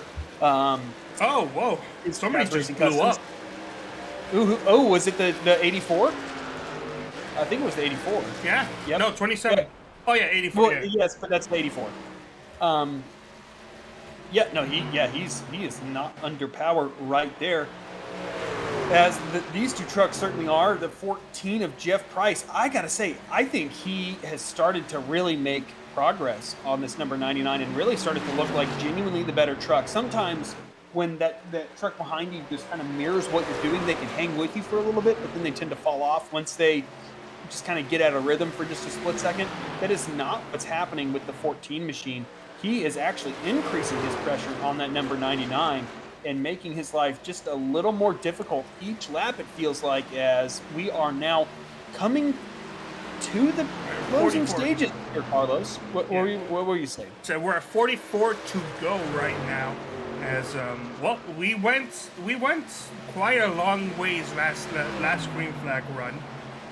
More than enough to cover this entire run if it does go green. So if these guys can do anything similar, even close to what they did last time, we should be nice and green to the end.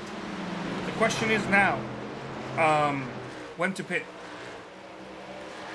Yeah, I mean, I would just pit now, right? Like I would just pit now if you can't make it, which I don't think any of these drivers can.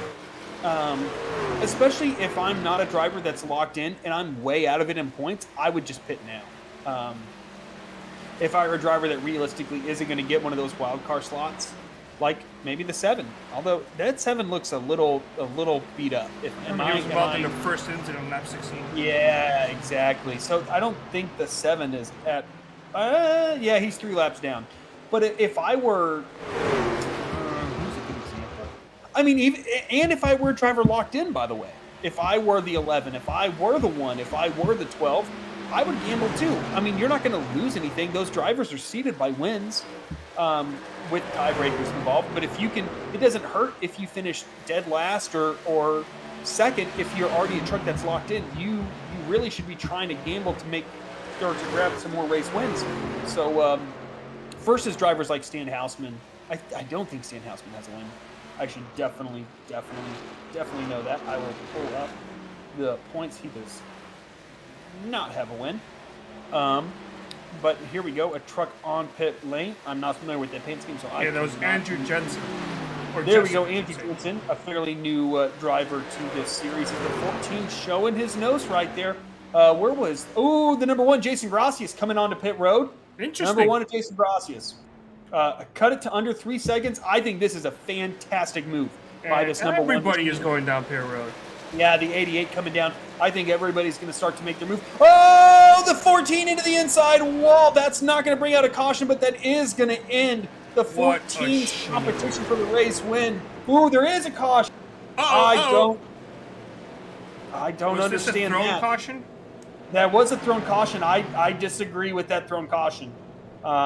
There was not a wreck on track. That had well sorted itself out. I got to say, that might single-handedly change the way this race goes if those guys get lapped, which I think they did. I don't love that. Yeah, I mean, the 14 got to the inside wall, but that wasn't a crash. What do you think, Carlos? I don't think that should have been a caution. Yeah, I mean, being a race official is a hard job. You have to make split-second decisions in the moment. But I mean, that sucks for the 14, right? Like, I don't think, and it's not good for the 4. But neither of those drivers were actively, like, crashing and out of control and at risk of involving other drivers. I mean, and that... Yeah, It's not our call. We're just going to stay here and call the race. Yeah, and I mean, I'm not going to be too mean, but I'm also gonna like give my thoughts, right? Like that's what I get paid to do. I'm not gonna to pass too hard a judgment, but I think that it is absolutely fair to say that I don't love cautions being thrown like that, especially in the middle of a pit cycle where it really, really heavily influences the outcome of the race. I will say this though. Kudos to him kind of reacting on the spot, because there's been times where, something similar has happened, and then we've had off-track officials who have debated for a lap and a half and then thrown the caution. Yeah, no, I mean, decisiveness is better than indecisiveness. It's better to make a decision that you don't love right now, or quite frankly, I'm not saying this is the wrong decision. I disagree with it. I might be wrong. I'm more than open to that. But just kind of philosophically, it's always better to make a wrong decision now than wait 10 minutes and then make that wrong decision, right? All you're doing is delaying the consequences, which might make it worse, right? And who knows? I just think that, like, decide now and, that it'll be what it'll be. So I totally agree that at least he decided rather than wait. I mean, wait till the event is over and then throw the caution. Yes. But Jason Gracias will get the wave round, and he's only in 6th position, and the tires are completely equal. We saw at a tire disadvantage what the number 1 was able to do that last time. And is the one our lucky dog? It'll be interesting to see. I don't know who our Brookstone Animal Hospital Lucky Dog Award winner is, but we're going to give them a plug, and we will see who the lucky dog. No, he's not the award lucky winner dog. He is. would have gotten it by now. If Yeah, anything, yeah, it but- might be Vinny. Mr. Vincent Valvano. It shows Yeah. the video on my end here. Yeah, very well might have been, but we're just going to plug our sponsors because we love Brookstone Animal Hospital. And if you're in the greater Atlanta area and you need some veterinary assistance, please look up Brookstone Animal Hospital. As we are now on lap 144, we will not be going green until, I believe, 146 at the earliest. And Carlos, there's not a ton of trucks that are quite frankly healthy and on the lead lap, but what this does do is bunch the field back up once it starts to get really, really intense, and that can really lead to some more potential conflict between drivers on track. And it's currently right now 1-2 green, so we're going to be seeing a bunch of these guys take a wave around and settle themselves back up for the second restart in a row where we've had a majority of the top tier guys or top position guys, I should say, have to take a wave around and start at the back. Yeah, we have a bunch of guys that are going to be on the lead lap that are going to have to start tail end, as a matter of fact. Mr. Jimbo from Stay Tuned Sports brings out a good point. Hey, folks, if you're watching the broadcast, I know we have 16 watching right now. Go ahead and throw us a like. We would greatly appreciate it. We have 9. If we can get one more, Peter Sure will do a backflip. I think we have 10. I'm seeing 10. I'm seeing 9. Oh, well, I mean, I see 10. Who knows? Well, I guess we'll find out If we later. can get 100, Peter Sure will do a backflip. Oh, that's... I don't think that's necessarily... And I don't think, quite frankly, prospective fathers should be doing backflips, as the number 99 is our race leader, as we are now back under green on lap 147 out of 180. Truly getting into the late stages of this race, as Stan Houseman, now our second place runner as the 14, has pulled that truck behind the pit wall and retired. So that is Jeff Price out of this race, unfortunately. But now Stan Houseman inherits that second position and is now going to battle that number 2 machine of Justin White. As, ooh-wee, that was a move and a half from that number 17 of Tristan Maher on Chris Darling, as John Cannizzaro is racing there as well. Oh my goodness, that is 3 wide. I don't think the 11 loved that move. Maybe the 17 let it by. I don't know, but that was certainly some interesting happenings going on right there. The number 1 machine of Jason Gracias, who, again, we talked about earlier, the question was posed, who is your favorite to win the race? I still think it's Jason Gracias. He's in 5th. He is in 5th, 3.4 seconds behind the number 99 of Philip Scott. It depends on how many cautions we have remaining, but I think if this thing goes green, I would place money on that number 1 machine. But Stan Houseman's not letting Philip Scott run away with this without challenges. Yeah, the number 971 and 2 were pretty close going into Jason turn 3 Gracias right just now. had the fastest lap of the race. Yeah, no, I mean, he's flying out there. I think he's seized this opportunity, and I think he's going to try to seize it. I do want to change my answer. I actually think that the advantage has now gone to Philip Scott. I mean, so yes and no. I think Philip Scott has the track position advantage, but I think that especially if the number 1 can cut his way through fairly quickly on the 4th, 3rd, and 2nd place drivers, which I don't think is going to be too much of an ask. I always try to pick the guy that I think I don't think he's picked the strategy wrong, because you never know when those cautions are going to fall. I think the undercut was a smart move. I think that was going to get him the race lead and probably the race win had the caution not come out. And you can't predict cautions. I don't think it was super high risk without due thought. But I do think now that he's closing in to 2 to 3 tenths a lap every single lap. I think that he's going to be a big challenger up here. It's now the 971 of Nathan Maurer. We saw him make that move on the number 39 of Stan Hausman. And Nathan Maurer is another one of those guys that when he figures out the track, he is really, really quick and a guy that you absolutely have to keep your eye on. And quite frankly, Stan Hausman, this is one of his better runs. I know that he has quite a few wins on super speedways, but it's great to see that 39 running well at one of the most challenging tracks that we really come to, quite frankly, as we've seen here tonight. Really punishing of mistakes as Philip Scott now just about 0.33 seconds ahead of Nathan Maurer. Caution! The number 6 of Doug Milner, I believe, brought out this caution, but we will have to replay this up for you folks and find out exactly what happened. But I don't think this is bad for Jason Gracias either, quite frankly, folks. I know we're talking about him a lot, but I think he is the guy to make this interesting. And here we go.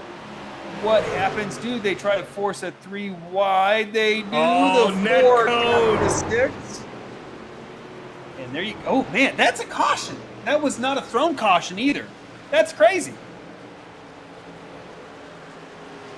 See the 4 right there. I don't know if that was netcode or not. Netcode. What a save. What a save by Doug Milner, though. Netcode or not, he got a tap in that left rear. He yawed that thing out, threw some counter steer into it, got that thing under control. And it was sideways enough for iRacing to deem that it should be a caution, but he didn't spin that thing out. So an excellent job by that number 6 to wrangle that thing under control. Yeah, do drivers have tires? While you ponder that question, I like to point out I'm being called out by State Tuned Sports, saying no, you can't change your answer. I never said I was changing my answer. I just said that I feel like the advantage has changed. So no, I did not change my answer. Don't call me out. It kind of feels like you changed your answer. It kind of feels like you need to stay quiet before I fire you again. Oh, okay. Hey, I mean, I'll just go grab some more beer and enjoy my Friday night, Carlos.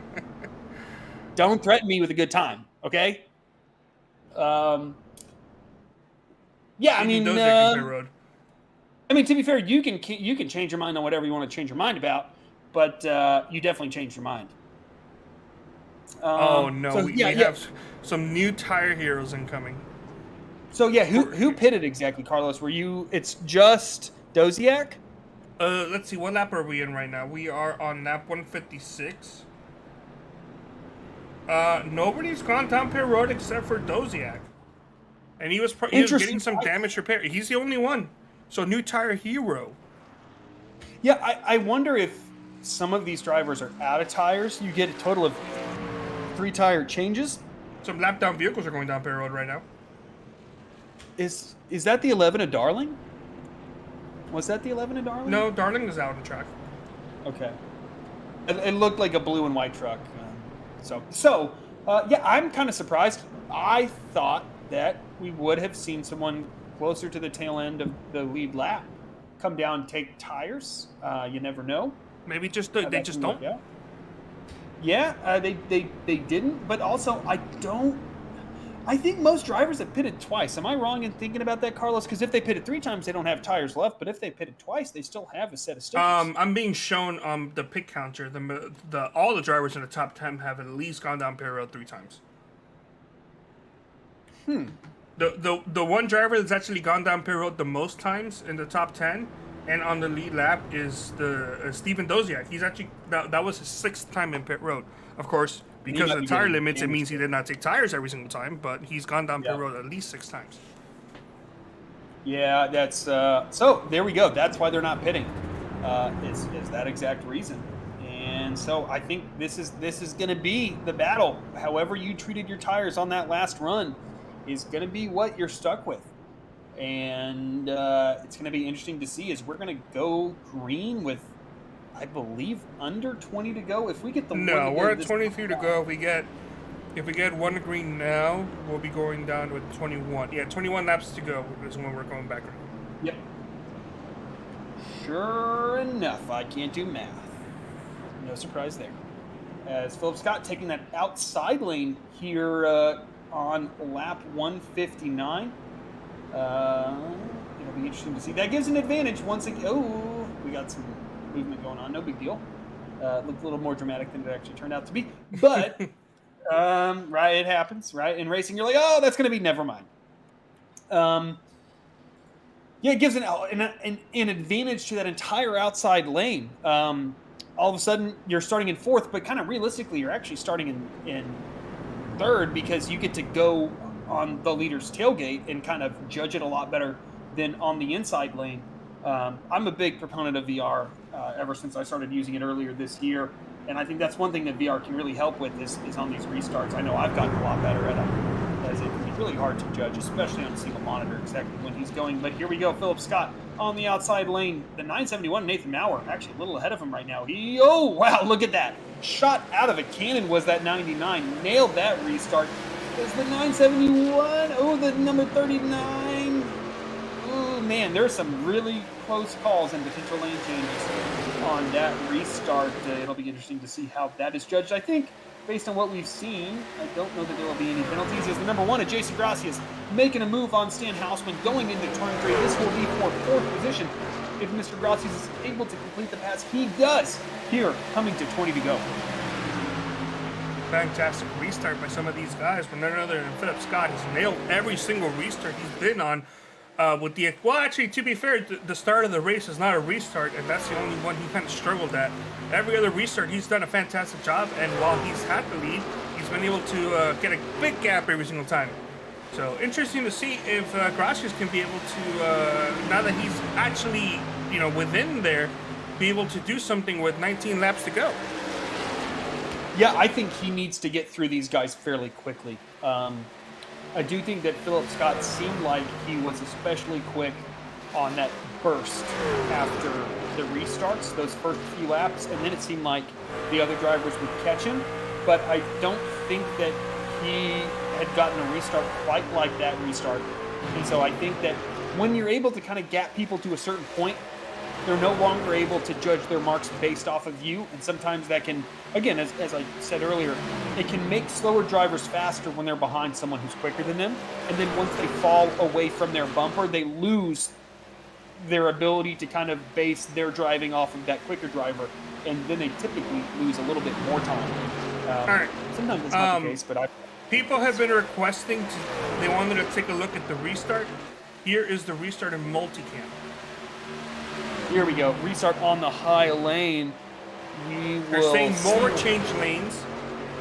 I'm not seeing it right now. I mean, okay. Oh, but you realized. Yeah, that's the thing is I think based on what we've seen earlier that I don't think that will be considered a lane change. Yeah. Right? Like, he corrected it. He didn't cut anybody off. He didn't change anybody's momentum, and he corrected it. So I think what I consider that a lane change, I think it's borderline. But I don't think that based on what we've seen thus far tonight and the on or off-track officials' judgments, that will be considered one. Is the number one machine, speaking of one, Jason Gracias, trying to really apply pressure. He's got to get by these drivers fairly quickly as we are 15 to go now. There, Carlos, it's going to be a tall ask for the one to kind of get by these drivers. There we go. He makes a move to the inside of the two. Can't quite make it work. He's going to have to force this issue fairly quickly. I don't think he can continue for the next few laps to just allow these drivers to kind of slow him up because all the while the number 99 is pulling away. Yeah, he is. Philip Scott's been doing a great job holding on to that lead. As I thought that Justin White and Mower were about to I thought they were about to wreck each other a couple laps ago. How close they were battling. Didn't happen. And Jason Gracias, the longer he stays back behind these guys, as they're battling side by side now, the less chances he has of winning. The lower it drops. As now he's looking to the inside of the number 971. Through the middle of the corner in 3 and 4, exit's going to go to the 971, but for some reason it seems like the advantage actually stayed with Gracias as he's gone down pit road, and Gracias saying thank you very much as he's now gone down into third with 12 laps to go. I just do not think he's got enough time to be able to get past Justin White and challenge for the race lead. Yeah, I mean, yeah, I think he can get by the two. I just don't think that there's enough time left. I actually think that caution probably was kind of bad for the number one machine. I think it was actually, now that I think about it. Yeah, I think that he got better as the runs went on, and the short run is not kind of where he's excelled all night. But as the number 3 of Jason Shute comes on the pit road, but I mean, it's certainly not over. We could get another restart, and with him on that bottom lane, it wouldn't be over at all. But I think the one has a lot of work to do, as now it's 10 to go, as the 971 is having all sorts of problems all of a sudden now, Carlos. Yeah, major issues that's been happening to him. Not sure what or why, but yeah, it's happening. Interesting note, Steven Doziak. I don't know if he got involved in an incident. Now that I'm thinking about it, he was in pit road for a long time. It's entirely possible that Steven Doziak was repairing damage, because look at that truck. It's heavily damaged. And while we thought maybe he had a set of tires, he probably didn't. He was probably just repairing that damage. Yeah, that very well might have been the case, as Philip Scott has just over a second lead over Justin White. Jason Grossi is all of a sudden getting hounded by Stan Hausman there for 3rd position. So not only is he very unlikely to be able to challenge for the race lead, I think he's got his hands full defending this 3rd position with about 8 laps to go here now. Coming to 7, that 39 of Stan Hausman is doing a really good job of applying pressure to that number 1, and it just doesn't seem like this run that one kind of just doesn't quite have it figured out in the way that he has had it in the past. Is the 39 look to the inside going into turn 1. Nothing going right there, as Philip Scott actually lost a little bit of time to Justin White that last time by, but nowhere near enough to be at risk of losing that race lead. As now the 6 of Doug Milner makes a move on Stan Hausman going through 3 and 4. That gives a little breathing room to that number 1 machine of Jason Grossius. What an incredible recovery by the 6. He was the reason the caution came out last time by. He got a little bit of net code and did a fantastic job saving it, as iRacing was like, we'll throw the caution anyway.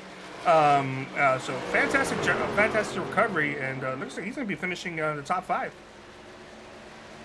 Yeah, and maybe in 3rd position, because that number 1 just, for some reason, has not been able to find the pace this run that he had been able to find in previous runs, as he just cannot get away from those 4th and 5th place drivers, as though Philip Scott is doing a really good job. Is now under 5 to go, coming to 4 laps to go, is that number 99 machine. Our pole sitter here tonight is, the 2 got all sorts of out of shape coming out of turns 3 and 4 right there. That is not going to help his lap times at all. But no real dramas up front, though. 4 to go. We certainly could still have a caution. Drivers certainly can still make mistakes. That is absolutely not out of the question. And it feels like all of a sudden, Jason Grossi has found his groove.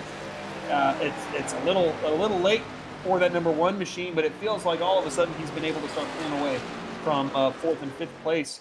But Philip Scott doing a good job, losing a little bit of time, gaining a little bit of time every other lap. It feels like the number 99 and the number 2 of Justin White are trading a 1/10 of a second here and there, but no real momentum swings to speak of. As here we go.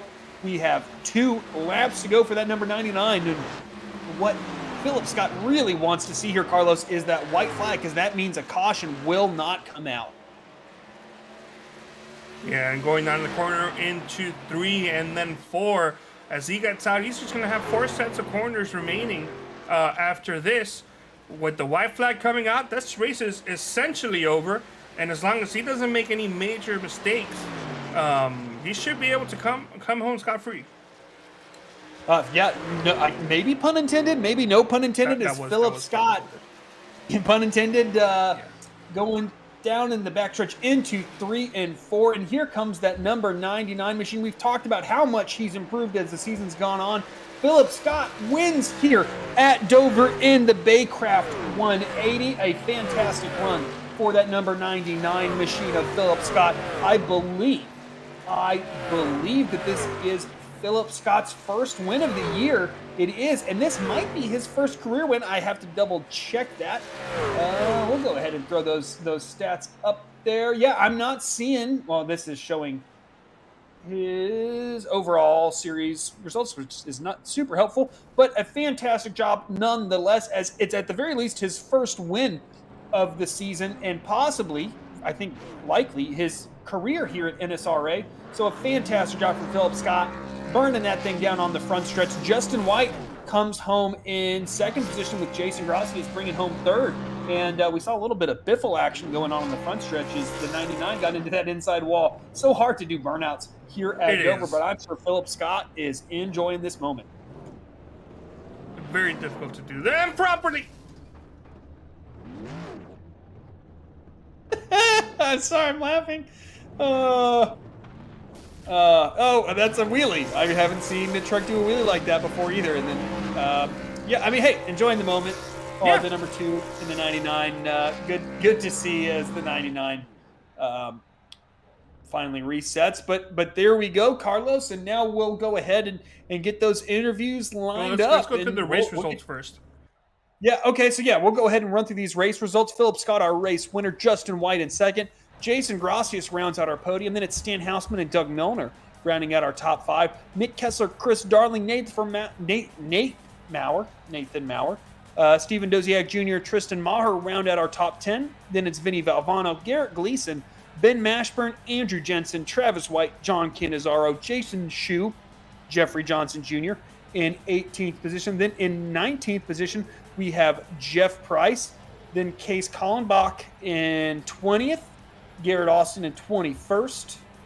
Just scrolling down my timing and scoring. Randy Bledsoe, Joshua Corner, Adam Dama, Randy Purdue round out our top 25. Then it's Johnny Williams, Martin Plute, and Matt Cherry round out our field. That's true. I'm going to go ahead and let you handle post-race interviews as I focus on the post-race stuff. Heck yeah, just drag them up from 3 to 1. Do I even have the ability to do that? I should.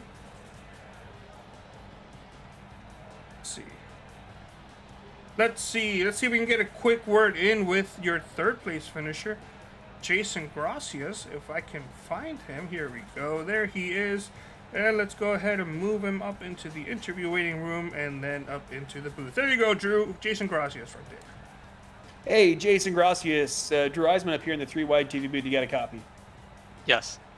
Well, Jason, I mean, we saw a ton of pace out of that one machine. It just felt like you could never quite get the pit stops versus the under green versus the cautions coming out. How did you feel your race went? I have no comment. I don't get half these yellow flags that happen, so I'm going to bite my tongue. Good win, Philip. Congratulations. This is a long time coming. You really showed pace, so good win for you. Congrats to you and the TNR boys. I'm really happy for you. Thanks to Chris Darling and MaxGrafix for the sick truck. I'll see you guys next week. All right, Jason, thanks for talking with us.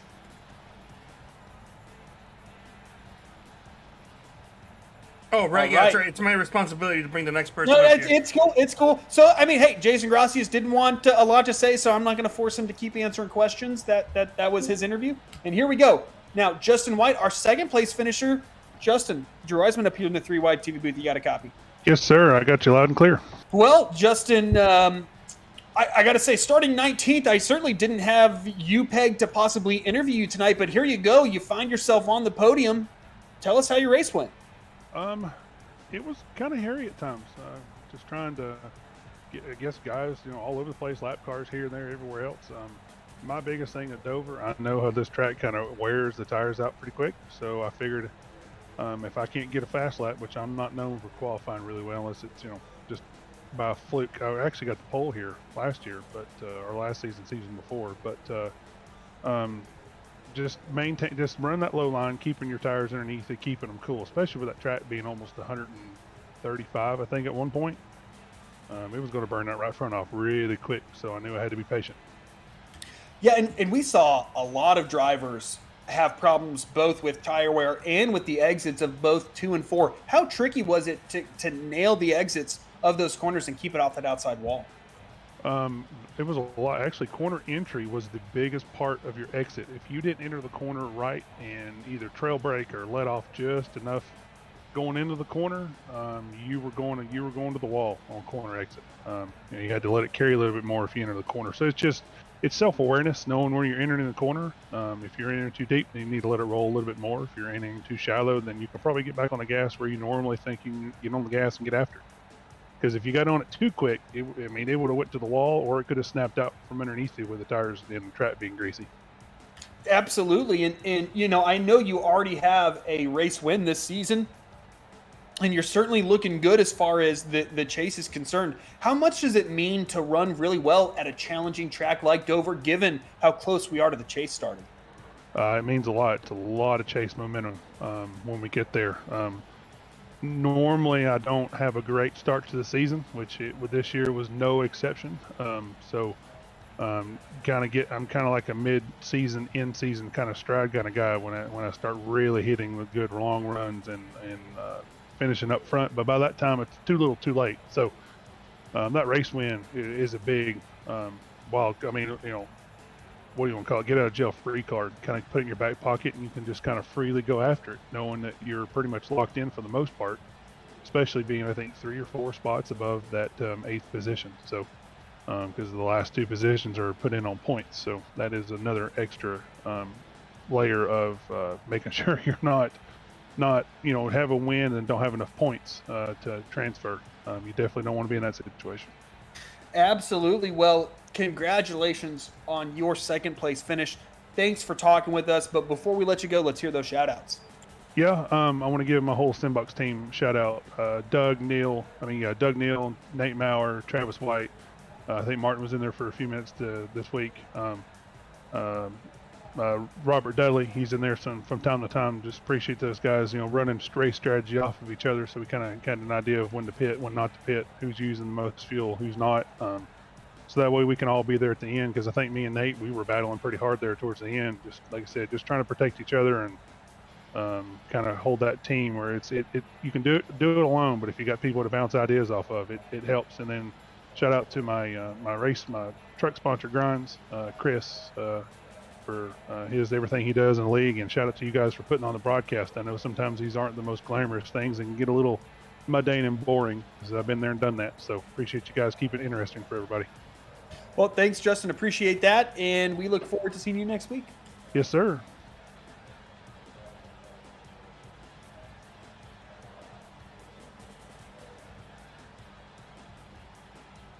All right, that was Justin White. Our 2nd place finisher here in the 3 Wide TV booth is Philip Scott. Philip, Drew Eisman, you got a copy? Hey. Well, hey, Philip, I know this is your first win of the season. I believe it's your first career win in the Stay Tuned Sports Podcast Truck Series. Am I correct in that thinking? Yes, it is my first win in any of the 3 Wide series. TNR, it's my first TNR, NSRA, any of them. Well, congratulations then. I'm sure this is a pretty awesome moment. I know you've been really close at a bunch of races, the road courses, in both this and the Beer Street Journal series. How much does this win mean to you? Oh, everything. It's like I've only been really seriously iRacing for about a year and a half. Stumbled across TNR, then Byweight TNR came here. And it was just, it's something I've always struggled with was 1, sealing the deal, and 2, 1, sealing the deal, 2, leading laps, and 3, saving tires. And yeah, I've gotten closer and closer, especially this season. But this season, the one thing that's changed is I'm not just like I'm just not like 5th place on my own all the time. I'm like leading laps consistently now at all different types of tracks like Dega and stuff, and which is kind of hard to lead a ton of laps at Dega. But yeah, everything just fell into place today finally. Just got lucky on some yellows. I was probably gonna be like 3rd or 2nd or 3rd. Gracias was quite a bit faster than me long run, but then once I had that cleaner, I kind of just let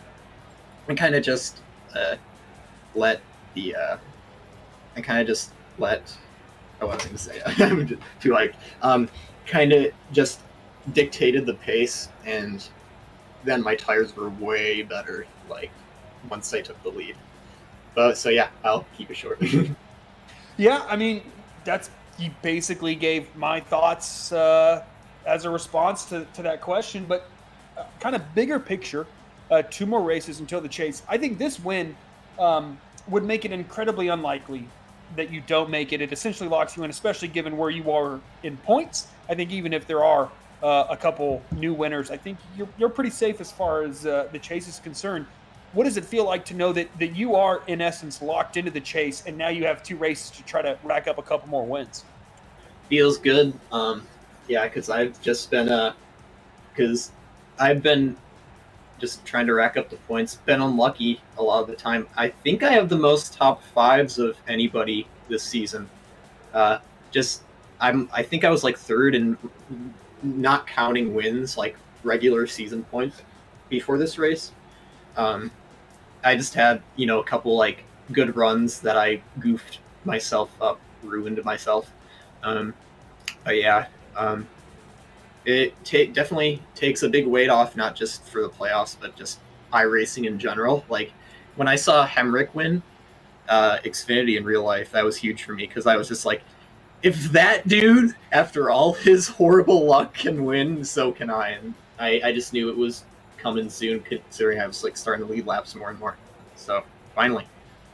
Absolutely. I think I echo those sentiments. It is long overdue, but it's absolutely awesome that it happened here tonight at Dover.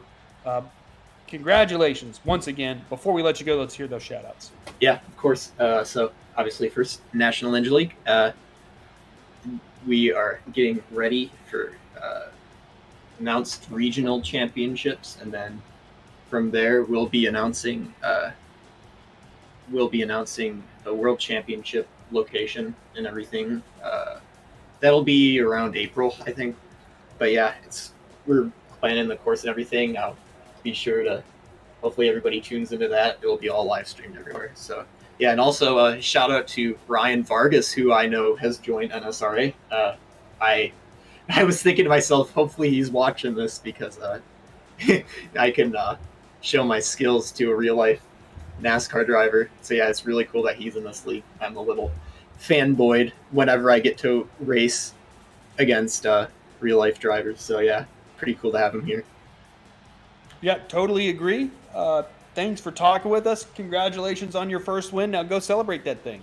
Woo! Time to find whatever junk food I have in the house. All right, thanks, Philip.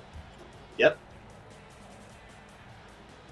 All right, Carlos, there you have it. Our top 3 finishers here tonight with those interviews with Philip Scott taking his first career win here in the Stay Tuned Sports Podcast Truck Series. Got to give a big shout out to our sponsors. We have our Taz Racing Customs biggest mover of the war. That number 39 of Stan Houseman takes home that honor. I know that the Becoming Dr. Mashburn podcast sponsors the option for the pole sitter to go to the back. That didn't happen here tonight, but we'll give a shout out to them and to all of our sponsors here. Stay Tuned Sports Podcast, the Beer Street Journal .com, who sponsors our last call as far as late race restarts are concerned. I think I got all of them, Carlos. Do you have any final thoughts before we kick this thing down the road? But yeah, for some reason I just want to cough. But no, other than that, it's a great race out here tonight. I had a blast. We miss you, Peter. Hopefully your wife had a fantastic baby shower. And, well, looking forward to seeing Peter back on the booth here, and as well as doing production duties. Other than that, just hope everybody has a good time. Absolutely. Hope you guys back home enjoyed watching this. I second those sentiments towards Peter. I hope that they had a fantastic weekend or start to their weekend here on Friday night, and awesome, exciting news for them. And yeah, folks, thanks for watching, for putting up with us. We appreciate it. All right, take care, everybody. Have a good night.